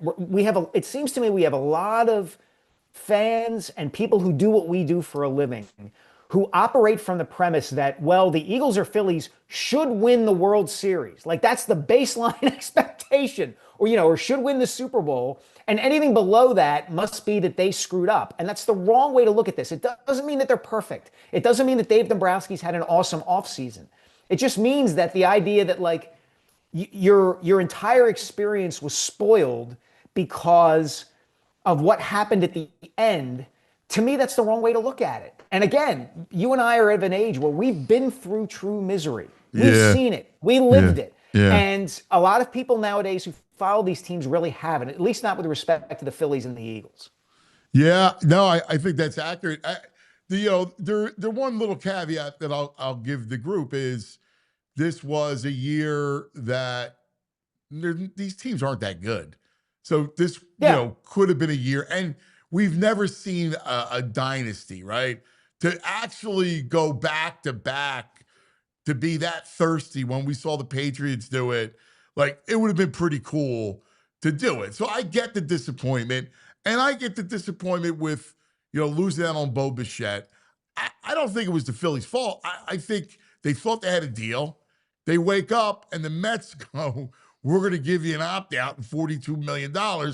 Bichette would be dumb not to take it. And it was like, they're not going to give the Phillies a chance to do better than that, nor should the Phillies even get involved there. Like, What are you going to do? Like, you lost out because the Mets made a ridiculously, irresponsible. I think the only reason that offer is responsible is because they're one of two franchises in Major League Baseball that could make it. Yes. I mean, let's be honest about that. And to bring it back to where we kind of started this conversation, if you are a candidate to be the Eagles' offensive coordinator, you are looking at the situation right now in this town and saying to yourself, I can't win unless we win the whole thing. Like, this franchise just won the Super Bowl a year ago, and people there are going apoplectic to the point where they And again, it only has to be like 2 or 3 people for the entire fan base to get smeared with this. The offensive coordinator got his house egged. And there was a small business that set up an image of him and had people blasting golf balls at his face. That's the offensive coordinator for a team that went 11-6 and was coming off a Super Bowl. Do I want to deal with that? Yeah. And that's just the way they're going to look at it. And I heard somebody else make this point earlier, and it's a good one. Like, whoever the candidate is, their wife is asking them about that. Yes. Like, honey, do we really want to go to Philadelphia if this is what we're going to have to put up with? Well, I brought up, I've brought this up. If you got kids, do you want to expose your children to the criticism? The criticism of Petrullo, not that it was wrong, but the idea of the stuff that's being said, that your kids have to deal with that. Like, that's not healthy. Dude, a few years ago, I guess it had to be it was 2021. I went to my son's Halloween parade in elementary school. The trunk or treat? Yeah, basically. Well, no. It was at school, and they parade the kids outside the school, around the school. And all the parents come, and they stand outside. They usually do the trunk. Like, we did the parade, but we would have the trunks open so the kids walk around, but then everybody's trunk is decorated, and the treats come out of the trunk. Anyway. Yeah, we did that. We did that at night, but this was during the school day on Halloween. And so all the parents are standing outside, and this is 2021. And one father is wearing a Carson Wentz jersey. And he is getting so much crap. And it's a kid's Halloween parade. It's the elementary school. Like, can we not do that in front of the kids? Like, just for a change? Like, you want to call WIP or 97.5 or get on the chat of this show? That's one thing. But guys, come on. But again, to your point, like, if that's the environment, are we limiting ourselves, and are these franchises naturally limited in who they can find and hire and look for, because that's the impression people have? Yes. So there's a chat. Someone in the chat says they love how all this comes out so the Eagles can blame the fans for why they can't hire an OC, and not because they have a lame duck coach who could cause them to clean house after a year. It's always the fans' fault. So my response would be, it's not just the fans. And I've said this over and over again, that, I'm going to tell you, I kind of know that Brian Dable would not want to work for Nick Sirianni. Right. All right? Like, give me a break, right? Like, Jeff Statland doesn't report to Nick Sirianni. Right. All right? The only reason why Nick Sirianni is still here is because they won a Super Bowl. And my guess is they didn't want to move on when a lot of teams moved on, because they went, we don't want to put it out there that, like, we just go through Super Bowl winning coaches, because then all of a sudden coaches that want the job go, well, wait a second, you guys get rid of guys pretty quickly. Even though I do believe that they're not happy with Sirianni and go, A, the guy can't fix it, B, the guy's ridiculous antics on the sidelines and all this nonsense irritates them. Yeah, it's not an either or. To VG's point that the chat contributor is weighing in there. It's not an either or. It's a both and, right? You've got whatever's going on with the Eagles, and then you've got the environment around that. Yeah. I mean, Mike McDaniel's going to go coach in LA, live in Manhattan Beach, have weather that's 70 and sunny on a bad day. And the only pushback that he's going to get, the only criticism he's going to get is from whatever talking heads happen to be speaking about the Chargers and Justin Herbert on ESPN and Fox Sports. That's it. There's nobody there who's living Chargers football. That's a great job to have. Yeah. You can get all the benefits of being an offensive coordinator in the NFL. You can win a Super Bowl. You can get a coach, a terrific quarterback, and you don't have to put up with any of the crap. Yeah. That's true. Hey, I do want to ask you about being the messenger. And it's never been harder to be the messenger today, because especially when it comes to the Eagles, I don't think people want to hear the truth.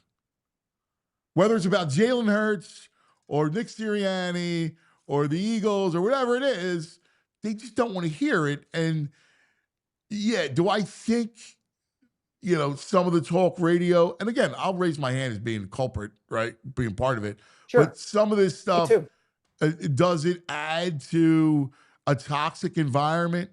Yes. But it's also part of the job. Like, I'm going to read you a tweet, and the guy tweets me and EJ back. Bruh, he didn't pick Lamar or Josh Allen either, talking about the OC stuff. These talk shows are a disease. You're all part of the reasons coaches don't want to come here, and everything is not a hot take. The local media members start a mess. It always stems from y'all. It never fails. Look, I think there's a lot of blame and a lot of blame to go around. A lot of explanations for this. I do think, generally speaking, sports fans, and we certainly see this in politics, want their views reflected back to them. And I think more than ever, what gets attention in the media and in coverage is not necessarily how good is your information or how accurate is what you're saying. It is, are you reflecting what people think and feel? Like, coin of the realm now, it seems to be, is, and teams pick up on this, is how much do you want the team to do well? And that's become more important, it seems like, certainly in social media, than saying the thing that is true that nobody wants to hear. I mean, believe me, I work with Jeff McLean, who I know you guys know and respect. Like, there's nobody better at telling exactly what's going on with this team at all times than Jeff is. And people point to him and say, like, well, he's just trying to stir it up, or he's against the Eagles or whatever.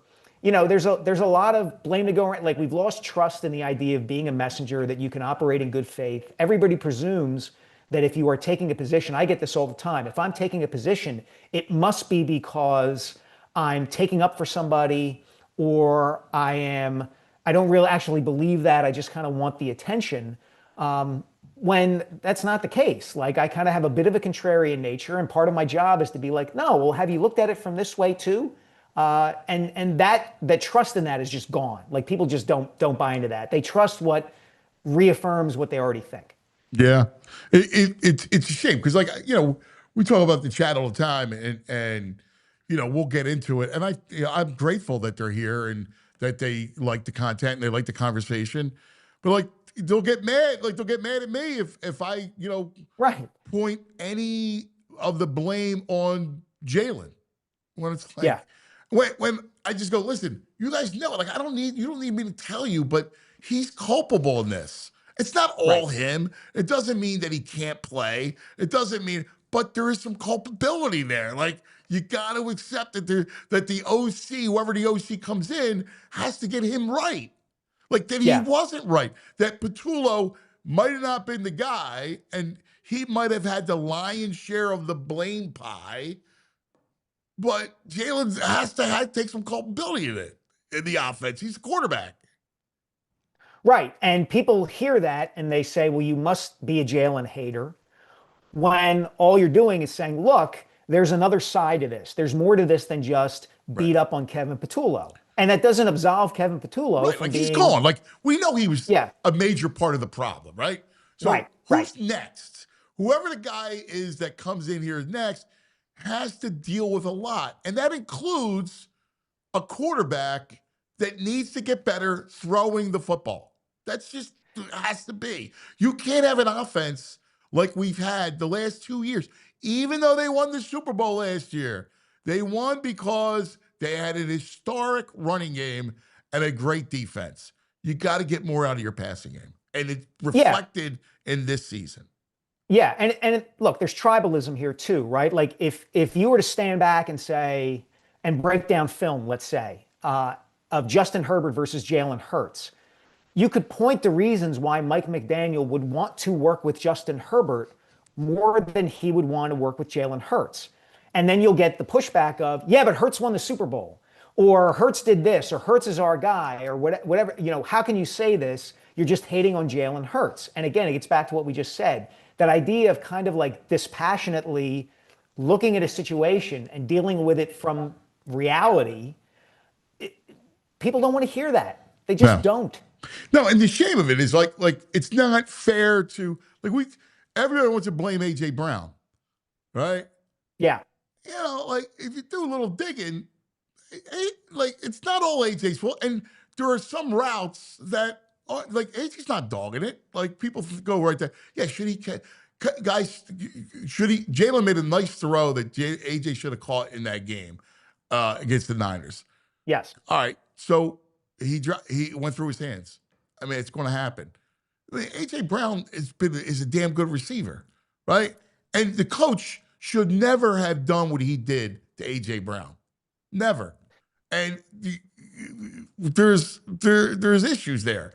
Devontae is a very good receiver. He needs the ball. You got to get him the ball, man. There's a lot of that. It's interesting who the sacred cow is and who's not. Yeah, and our long-term or even moderately short-term memories are gone. This gets back to what we were talking about last week about why people were so disappointed that the Phillies didn't sign Bichette. It wasn't just that they thought that, getting Bo Bichette will make the Phillies better. It's that they need this new thing to kind of fire the synapses and keep our attention. And I bring it back to your example with AJ. The guy's been an incredible receiver for this team for 3 years. And people want to dump him or get rid of him because of these most recent mistakes. And they are mistakes. But in the totality of the AJ Brown experience in Philadelphia, do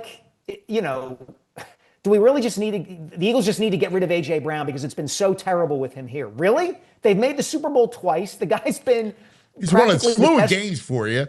The people go, it's addition by subtraction. No, it's not. Not losing a player like that. That's not good. No, and there's also the matter of taking into consideration the people who are around the team every day, what they say about A.J. Brown. People like Jeff McLean, Jimmy Kempski, Zach Berman, Dave Zangaro, the people who are there. E.J. Smith, the people who are there every day, who will tell you, here's what A.J. said. Here's what guys in the locker room say about A.J. It's not just standing back and here's my 40,000-foot take. A.J. Brown is Terrell Owens. No, he's not. He's not. Yeah. Go ahead. So, well, I mean, we got a comment because you guys had to bring up Herbert. You just can't leave this guy's name out of your mouths. Here's the hypocrisy. Jalen holds some blame, but Herbert gets excuses for putting up 3 points, and he's, quote, left it all on the field.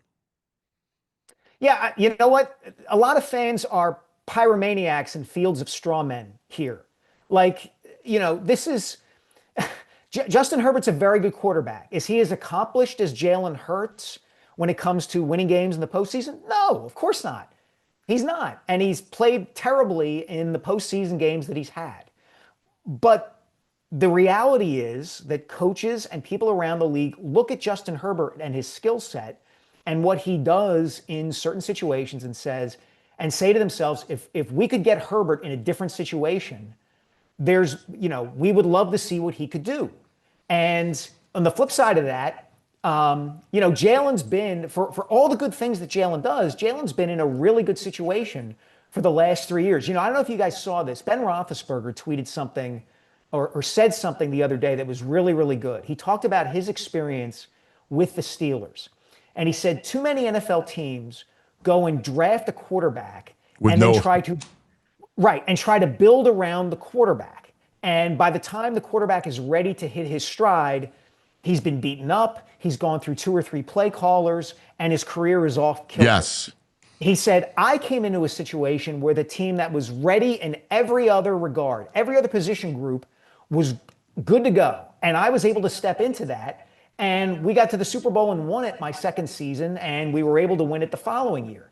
And I thought of Jalen when I read these comments from Roethlisberger, that yes, 2 things can be true at once. Jalen Hurts can do a lot of really good things and have a lot of really good qualities, but can also have stepped into a situation and be with an organization that helps him succeed to a greater degree than other organizations do with other quarterbacks.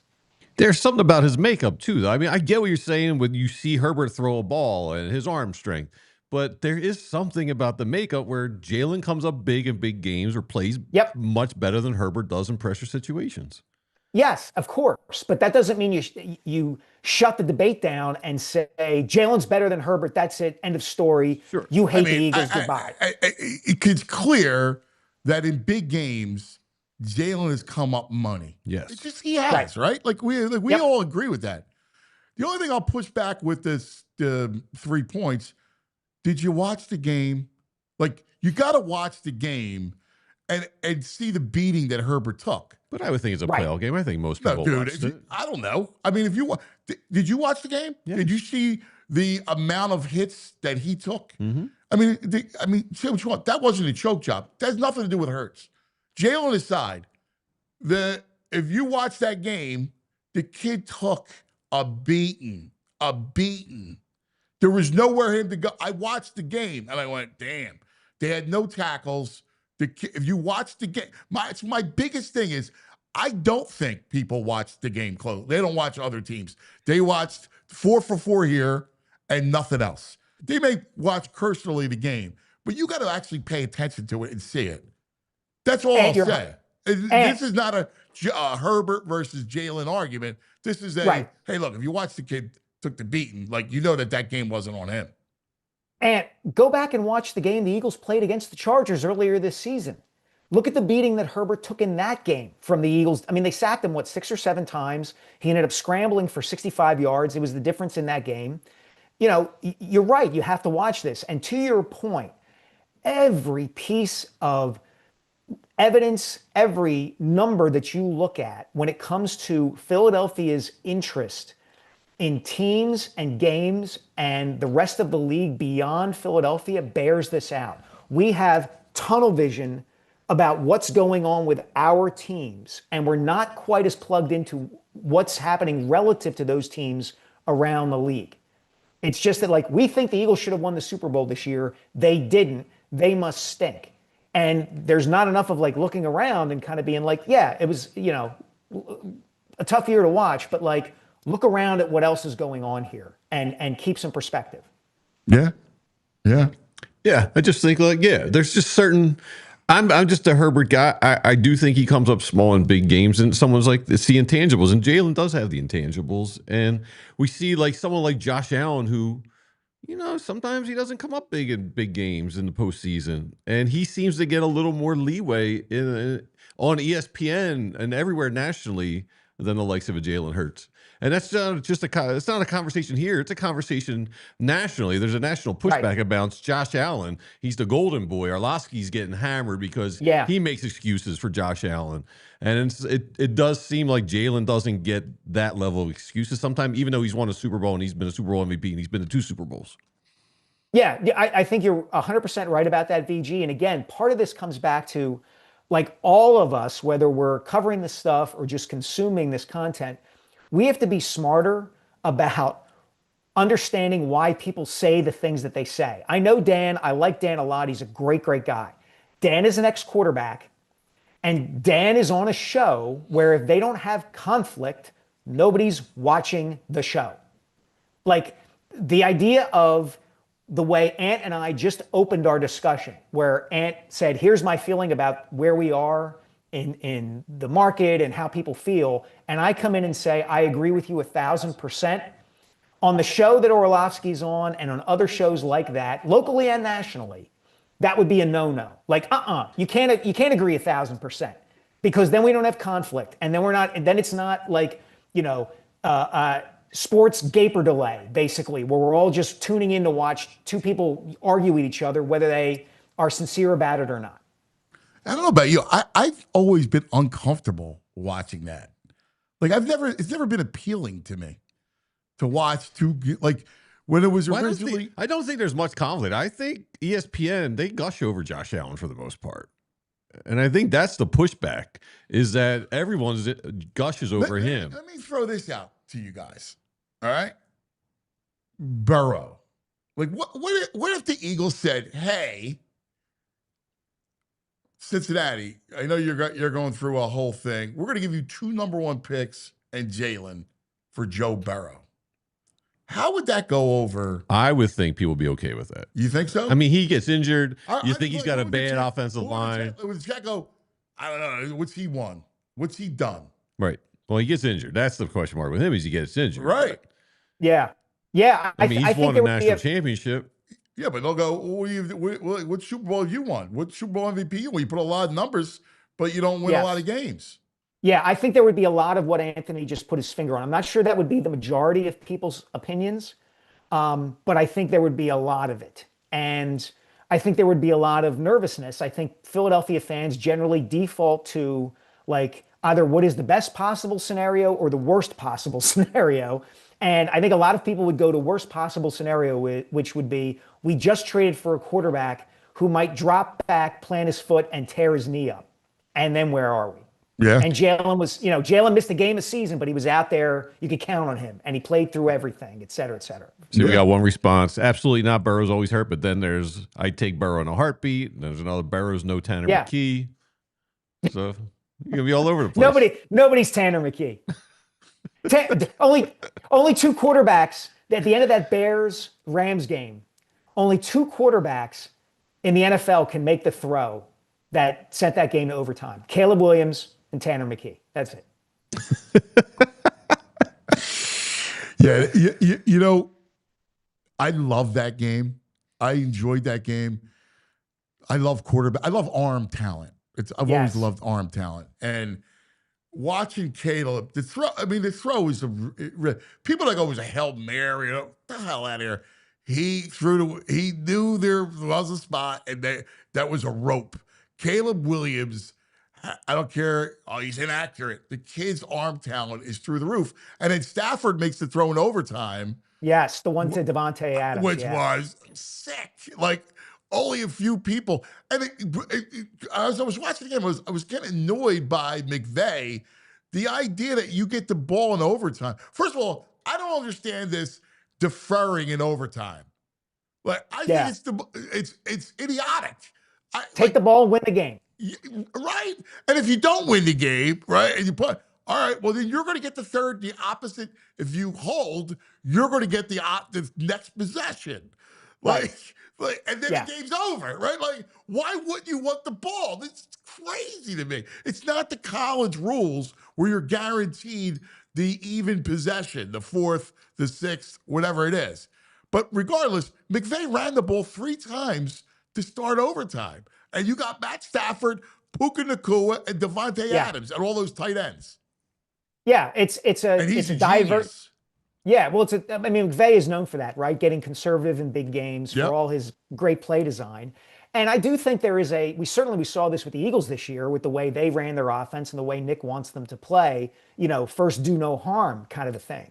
And there is a lack of risk. There's a decline in the value of chance taking and daring play. To your point about Williams and his arm talent. I literally was doing this yesterday, and I every once in a while, there's like a 10-minute video on YouTube of Dan Marino highlights. And I will just watch that for 10 minutes. And some of the throws are insane, like just insane. And in terms of the risk, the skill it took for Marino to make those throws in that era of the sport, it's just awesome to watch. And that's not quite as prevalent in the sport now, is that idea of risk. Maybe that's part of like why people like Josh Allen. Does he make some big dumb mistakes? Yeah, but it's the same sort of like Brett Favre kind of thing. Like he's out there and he's playing. And he's swashbuckler. Exactly. That word was used to describe quarterbacks that took risks from Ken Stabler through Brett Favre to Allen to, I would say, Caleb. Caleb's a swashbuckler. Yeah, there was an old quote from that game that where the Colts beat the Giants back in the 50s, the big game that was on national TV. Yeah. And there's a late pass that Johnny Unitas threw to Raymond Berry, one of his receivers. And it was like a 7-yard out on like 3rd and 6. And Unitas got asked after the game, hey, Johnny, why did you throw that pass? It seemed like a really risky play in that situation. And United said, not to me, not for me. Like, that's what we want in our quarterback, right? That's what I want, right? I want that. That's what I want. Yeah. Hey, Mike, you hang in 2 seconds. We got to take care of Sure. business. Great. And Yep. All right, let's take care of some business, talk to our friends, and then get right back to the conversation. Philly sports fans, listen up. It's the season of gifting, and if you're looking for something truly unforgettable this year, I've got the perfect idea. You got to check out the incredible work from Philadelphia sports artist Jordan Spector over at SpectorSportsArt.com. I personally own one of Jordan's pieces myself, and trust me, these aren't just posters you hang on the wall. These are museum-level works of the greatest moments and icons in Philly sports history. His collections come in prints, canvases, and even athlete partner trading cards.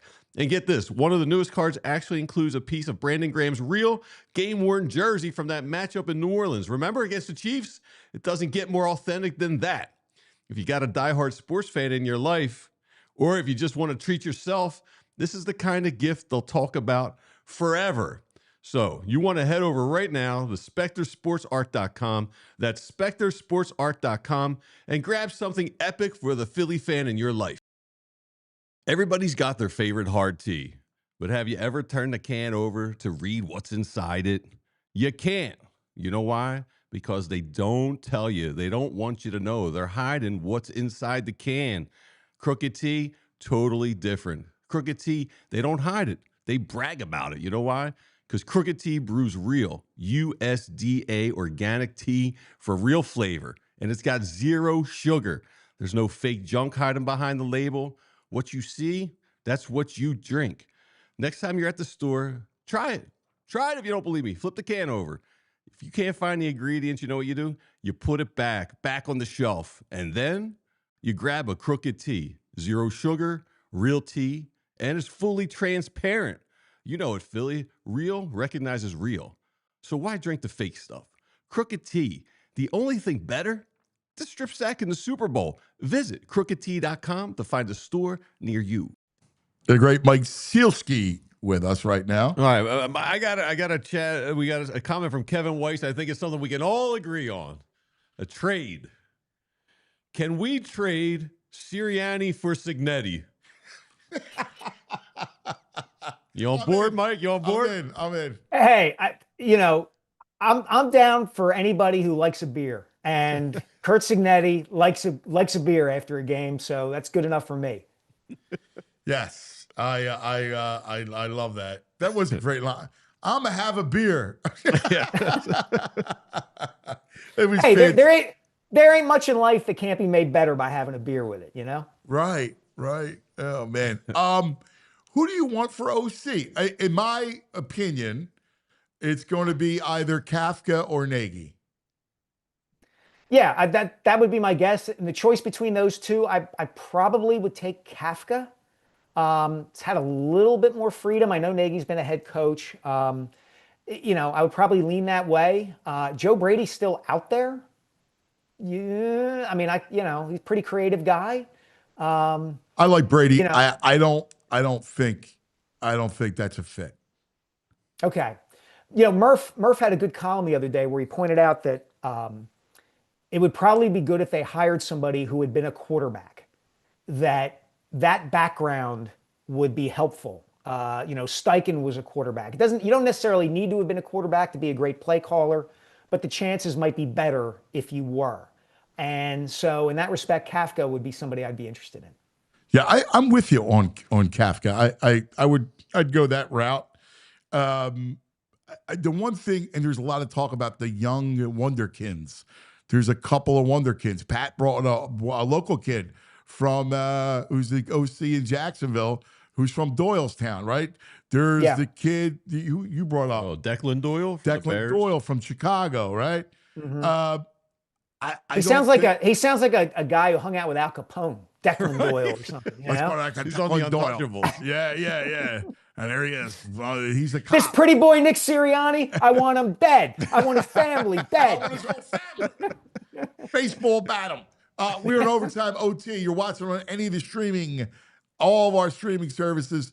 Make sure you come to YouTube and like and subscribe. It works. Thank you. Goes right to your phone, guys. Thank you. We appreciate it.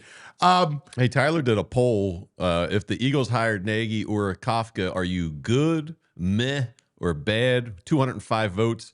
59% say meh. Yeah, it's probably a meh. I expect 27% say bad, and 14% say good. Do you? I don't think this is a spot for a young OC. No. No. I think you need to lean more toward. You're not going to get probably not going to get a guy like a Fangio who fits that profile of an older, experienced, wiser guy who doesn't need to be a head coach anymore. But I do think you need to tend towards the calm, the wise, the reserved, the smart, because your head coach is such a lightning rod and has a cable crackling through his body, and you need something to counterbalance that. Yeah, I completely agree. All right. I got to ask you this question because it came up earlier. If the Flyers don't make the playoffs, are you disappointed? Like, is it a setback for them? I don't think so, no. Now, that depends on where they end up in the draft. This is supposed to be a deep draft, and if they can end up with a top 6 pick, they'll be better in the long run for it. Here's my question, though, and here's my concern. Tell me the guys who were here last year, who are here this year, on that team, who got better. The reason that team was better, had been better so far this season, primarily because of 2 guys, Vladar, the goalie, and Trevor Zegras. And they acquired both of those guys in the offseason. So Vladar, you can tell they're missing him in net. Yeah, last night was a prime example. And you can't play Kolosov. He's unplayable. He's unplayable, right. And Zegras has been tremendous. But other than Tyson Forrester before he got hurt, like, who got better from last year? Like, where are the steps forward? Like, Jamie Drysdale is just a guy, it seems to me. He does not seem yet to be the equivalent of a Cutter Gauthier, who they gave up, and I don't want to revisit that necessarily, but like, where's the high-end skill? Where's the development here? We haven't seen it. So if they miss the playoffs and they end up with a high draft pick, okay. Like, people have been waiting a long time anyway. Well, once again, we agree. I think the jury's still out on, over this last half of the season, I want to see, like, Michkov. Now, I saw the end of the game. So I don't know. Did you watch the whole thing? I didn't. I watched bits and pieces of it. Yeah. So, but Michkov had 7 shots on goal last night. Yeah. Like, that jumped out at me. Like, that reminds me of what he was doing last year. I'm like, all right, like, that's a good sign. Like, I can't wait to sit down and watch the game to see if those shots were meaningful shots, active shots. I get Utah isn't a great defensive team, so the game was more wide open, which suits his style. But, like, I want to see that, like, over this next half of the year. All right, let's see a little bump. Now, you're going to have the Olympic, but come back from the break. Let's see you come back energized. Let's see you come back, all right? Because you took your hit, and now you're going up. That's kind of all I care about this team is I see some young core guys going like this. Yeah, I again agree 1,000%. There we go, saying it again. And the analogy I would draw with Michkov would be Joel Embiid. The Sixers gave Joel Embiid the run of the place for those first couple of years that he was there. And don't get me wrong, Joel at his best, at his healthiest, awesome.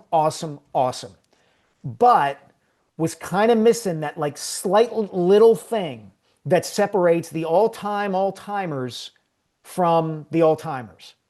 And you could make a very good case that the Sixers didn't lay the groundwork in the right way early on with, like, this is how you will be expected to play. This is how you will be expected to perform. Michkov is not coming from a smooth, like, trajectory early in his hockey career, right? Like, his dad was murdered. He played professionally in the KHL for a while. He didn't know when he'd be coming over here. Last year was his first year. I don't mean to make excuses. That's just the reality of it. Yeah. And they're not giving him a pass on that, it seems to me. So Tocchet is limiting his ice time. And there's open discussion about, like, he's got to be better. He's got to come into shape. So, okay, like, nothing's settled yet. Just because he's having a lousy sophomore year doesn't necessarily mean that he can't come back from this. And maybe because of how they're handling it, he will come back from it and be better for it. All right, because we go around the 4-for-4 spectrum. How do you approach the Philly season? You approach it with optimism. You see what the Mets are doing. I know we had that Bichette talk a little earlier, but I get the fan base because I want a Bichette too. Circumstances are the Mets they spent stupid money. $42 million basically what's going to be for 1 year for a guy like Bo Bichette is stupid money, but they did it, and then they just got Peralta. How do you approach the Phillies? I'm a little more skeptical about the Mets and their moves than I think probably most Philadelphians are in the aftermath of the last couple of days, just because, like you, I've spent time up there and I covered the Mets for a while. And there are certain franchises where there's just something about them where stuff goes wrong. And the Mets are one of those franchises. Yeah, there were poison. There's poison there. Yeah, there is. And you saw it last season, right? Like, great expectations, and then they bottom out in the second half. With respect to the Phillies, I think the chances are good that they will be very good and that they will be in the playoffs. I also think that there's a not insignificant chance that the older guys get old relatively quicker than people thought. And Aaron Nola doesn't quite come back and be Aaron Nola, and Zach Wheeler doesn't quite come back and be Zach Wheeler. And then all of a sudden, like, what was a 96-win team becomes an 84-win team or something along those lines. I think that's a real possibility. If I had to bet, I'd say they're going to win 88 to 92 games and make the playoffs, but I don't rule out that regression because of age. What do you think, VJ? Because I think that's right on. Yeah, I'm not excited going into this year. I think you're right. Oh, but he's not saying don't be excited. I'm not saying, 92 games and in the playoffs, that's a good season. It's a regression. It's not a regression. It is a regression. Okay. By the letter of the law, it's a regression by just the win total. But to stay up and be a playoff team and win 90-plus games is nothing to sneeze at. Knowing the history of the franchise, which you lived. Yeah, but I'm in the current moment. And with this core and this roster, I think they've had a terrible offseason. I saw they've spent the fourth most money in free agency. It's, again, to sign their own people. One of those is a way overpaid old man catcher. Like, they just haven't done enough for me this season. I'm actually miserable going into this Philly season. Wow. And I love the boys. I go to 30 games a year. They're my boys. I'm miserable right now about it, seeing what Cohen's doing in New York and stuff. VG, you must be fun at parties, man. I am very fun at parties. That I know. Okay. I don't have much skills, but I'm pretty good at parties. Just, I mean, I mean, I can't get into this outfield, man, and the rotation is thin. Actually, you probably could get into the outfield. You're right. You probably could get into the outfield. That's right. Can you play center? Can you track down a fly ball? Last thing, your 10-9-8 76ers. Where we stand, weird, right? Like, you lost the games against Cleveland. You didn't play much defense in those games. You come back, you beat Indiana nice. It was a back-to-back against Phoenix. There was no George, no Embiid. Yeah. Tonight's a big game against Houston. Where are you at with the fellas on the hardwood? Look, generally it's fun to watch Tyrese Maxey and VJ Edgecombe. Like, fun, fresh, enthusiastic. Edgecombe it's awesome to see them have a player like that, and then to have Maxey as well, two just energy guys who get people going and are kind of, from an attitudinal and style of play standpoint, exactly what the franchise needed. In terms of, like, are they going to go to the Eastern Conference Finals like the guy sitting to your left thinks? Wake me when Joel Embiid plays like 3 consecutive games over 5 nights. Because I just think it's so hard to maintain consistency when you don't know whether he's going to play night to night, no matter how good he is when he does play. I'll text you. I'll wake you up. I'll send you the text when it happens. Okay. Yeah. I would be so excited to send that text to you, Mike. Yeah, it's hard for me to get like I heard what Murph said with you guys the other day, and I felt like he was 100% right. Like it's hard to get like into the Sixers right now because we've kind of been through too much with them, and we're just gonna have to wait and see come the playoffs exactly what kind of shape they're in then. And I'm not optimistic they'll make that kind of run. Starting to ramp up. All-Star games coming, trade deadlines coming. Yeah. See me after the trade deadline. I believe in Morey. I believe in the Eels going to pull something off. Yeah, it's a weird time of year now too. Like, 5 years ago, for instance, if Villanova were playing the way it's playing now, like there'd be a little bit of buzz about Villanova, but there's nothing because nobody knows Kevin Willard and nobody knows the guys on the team. Jay's obviously gone. The familiar names and faces aren't there. Kids who were staying a couple of years. It's just kind of weird all over, whether you're talking about the Sixers or Nova or the Flyers, all of it. It is weird. You're right. Like, the state of the Big Five is like, I just feel like I don't even recognize. Hey, my Explorers beat Dayton last night. That's a pretty good win for them. It's a very good win. It's kind of sad. I love Fish at Temple. Obviously I'm a Temple man. Yep. And I love Fish. But, long gone are the days of Chaney against Coach K and at the Wells Fargo on a Friday night. Or even or even like playing St. Joe's twice a year because you're in the Atlantic 10 and playing LaSalle an extra time because you're in the Atlantic 10 and playing UMass when UMass was good, when Cal was there and Canby was there. Like, I know we're going way, way back, but like Temple doesn't play anybody I would want to go see. No, they need to amp up their schedule. But I look at the college game and it's hard for me.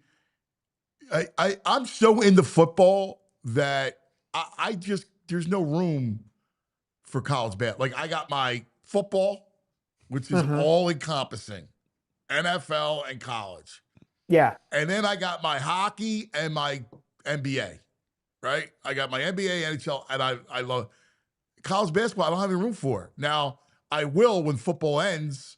Right. But I don't recognize like watching the Kansas Duke, on a Saturday afternoon. Like, I would watch all day long. And now, I don't know, doesn't do it for me. Yeah, and the other thing too is, and this is a different conversation for a different day, and maybe it's top of mind for me because I just wrote about it and talked to Fran Dunphy about it. But that indictment last week, like, that ain't good. No. That ain't good at all. No. No, that's bad stuff. It really is. Why is it basketball, not football? I think probably it's easier to impact. Yeah, easier to impact. Maybe the demographics of the athletes. Maybe it's easier to get to them.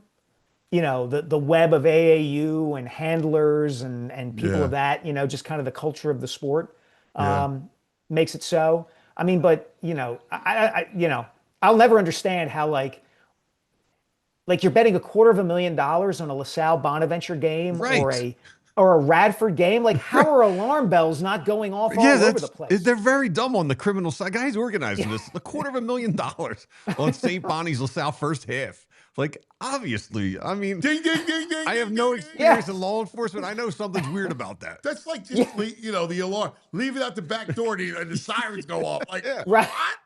Right. Yeah, but it's not good. And it's not going anywhere. Like, that whole discussion about, is it better now that it's all out in the open? I think the credibility of the sport gets hurt anyway, because I think to the average Joe, all they see is like people getting arrested for point shaving and point fixing. And they're like looking at it like, well, it's good that they're catching more of them now. All they know is that the sport, they can't trust their own eyes anymore. Yeah. They can't even fix it correctly. They lost that bet, right? Right. They lost by 8 points. LaSalle was winning by 8 at halftime, for God's sake. It was a 5.5 point. LaSalle was getting 5.5, right? Yeah, LaSalle was getting 5.5, and they were up 8 at halftime. God. More on number one and more on number two running the shady scheme. What's new in your world? Finish the edits on the Rocky book. the big round, totally done. The manuscript is in. I'm going to get paid for it, which is the important thing. Let's be very honest. So I'm working to try to get someone to write a foreword for it. Don't necessarily need somebody, but trying to get somebody from Hollywood to kind of weigh in on the importance of Rocky. That would be kind of good. So hopefully someone with a local tie. Have you reached out to Sly? Well, I traded emails with him as part of my reporting. He has not responded to an email from me in about a year. He's got his own book. He's got his own memoir coming out called The Steps.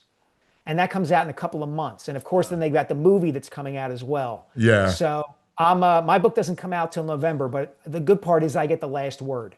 I get to come in and say, now I get to tell you the real story about what happened with Rocky. Right. That's good. When's the movie coming out? I think in the summer. Yeah. Yeah, I don't know the exact date off the top of my head. Yeah, it is interesting. It's the year for it, man. Now we're having all this conversation about moving the Rocky statue again, at the art museum. It's crazy. What do we do with, I mean, I know it's insane, and we got World Cup coming up, and all these people about to come into our city for a big summer. That thing's got to get, that's got to be at the art museum. Well, right now they've got the one that had been there forever is at the bottom of the steps. Right. And they want to put it back at the top. And now people are objecting to that it's an eyesore. No, it needs to be at the top. It should be at the top. Yes, of course it should be at the It's top. not an eyesore. I don't understand that eyesore thing. It's just become an iconic piece. Like, there's nothing, aesthetic value comes organically. Right. What they Museum should do. Art. You don't want a statue of a movie guy at the top of your steps? Yeah, but you have completely demeaned what it means to a city and what it means. It's transcended that a long time ago. It's not a movie character. If they had been smart, what they would have done is put it in the lobby of the art museum. Yeah. And they would have charged $5 to get in and see the statue and $7 to get in and see the statue and see the rest of the museum. That museum would be solvent until the 22nd century. And make it $10 to take a picture with it. Right. Because it's crazy. It gets twice as many tourists as the Liberty Bell. Of course it does. I am amazed every time I drive around the Oval, the amount of people lined up to take a picture with the statue. Yeah, it is unbelievable. It's unbelievable how always, you don't, no matter it's raining, whenever. Like you're so right. Like you got to put it inside and charge a fee. Like it just makes sense.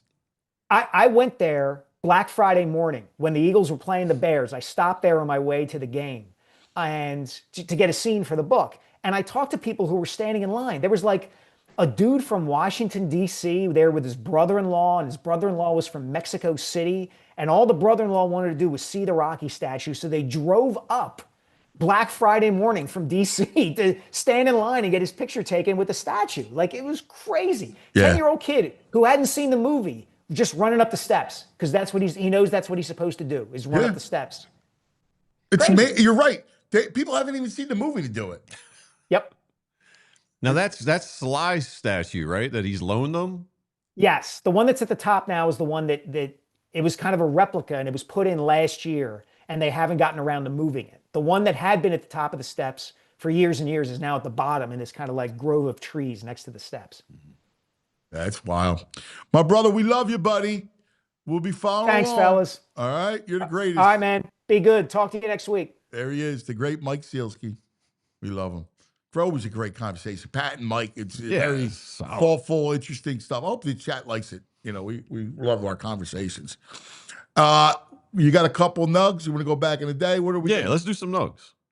Okay. Beaches nugs. Nugs.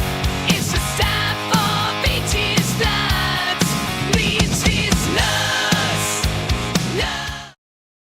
All right. I love that. I love that. I love that animation. You've mentioned him a bunch on the show. Baseball America's #2 prospect is Delco's own Kevin McGonigal, according to Baseball America. Kevin! #2. McGonigal's earned the first 80 grade hit tool in the prospect handbook since Vlad Jr. thanks to a cut that blends violence and accuracy. I love this kid, man. I just love him. I love him. Bonner's own. That's good stuff, man. I will watch Tigers games just to watch the kid. I will. I believe that. Yeah. I love that. I used to do that with Trout. Yeah, you love him. You love your boy. You know what? I would take him in his contract right now. I've always loved Trout. I know. I've always loved him. It's a shame because he just got banged up, man. He's got injuries. Yep. Great. And that was the difference in the steroid era of those guys that got, they escaped injury, right? Like 162, muscle pulls, all kinds of stuff. Yeah, when you play. Like the two great, like Junior, I'm a big Ken Griffey Jr. I've always loved Ken Griffey Jr. And injuries and like that stuff's real. And Mike played with an intensity too. Yeah, exactly. Yeah. Ranger Suarez had his introductory press conference. We've been saying his name wrong the whole time. Suarez? No. What? Ranger. He now pronounces it like Rongel or Ronald. There's a what? Yeah. If you can find a video, there's a link with the video in that Nugs thing that is from Ben Verlander. It's pronounced like Ronghol. You got to hear him say it. So it's RAHN dash NER. Ronner. Sorry. Yeah. So I'll put that up one more time. That's crazy. Dude, I was like, come on, dude. What's going on? You know what? That happens a lot where guys leave a town and then they correct it. It happened here a couple times. Who was it? It's RAHN dash HER. Excuse me. Ronher. All right. Ronher Suarez. Yeah. Ronher. All right. Yeah. Well, the G, and in fairness, the G is silent. Right. Yeah, but why not just tip off the fills? Yeah, the last 6 years or I know, whatever. like we know you as Ranger, right? Like because Ranger was like a cool nickname too, like Ranger. Yes. Also in Ranger news, this one hurts. Picture of him at his first Celtics game, and he's so adorable. He's so lovable. You want to just hug him, but he's out of his cell. He's on to his new life. It's like our teenage boys growing up. And moved on to a whole new life up in Boston. Yeah. I don't love it. This one is my favorite Nug all week, maybe all month. Aaron Nola playing for your boys. He is playing for Team Italy in the WBC. Let's go. Let's go, Nola. Nola's bounce back year. It never even just struck me that he was a Paisan. Yeah. I don't know. I never thought of him that way. Okay. You? Yes. I don't think meatballs when I look at Aaron Nola.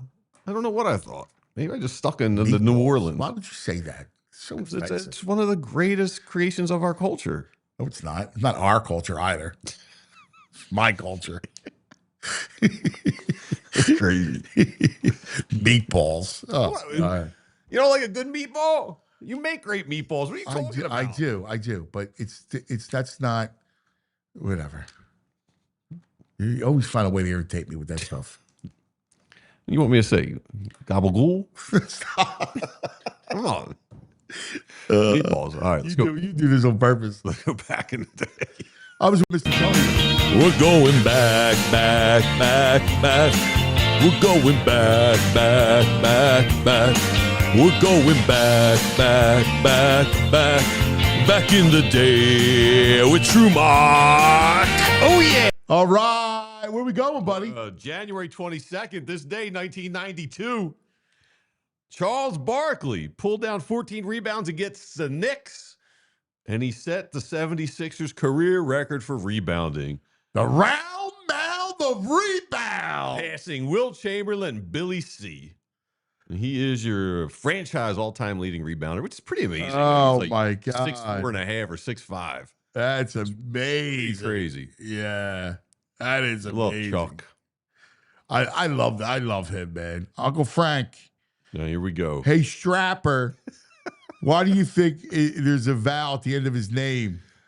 Oh, I'm sorry. Like every There's no French people with a vowel or Latino people. Come on, Uncle Frank.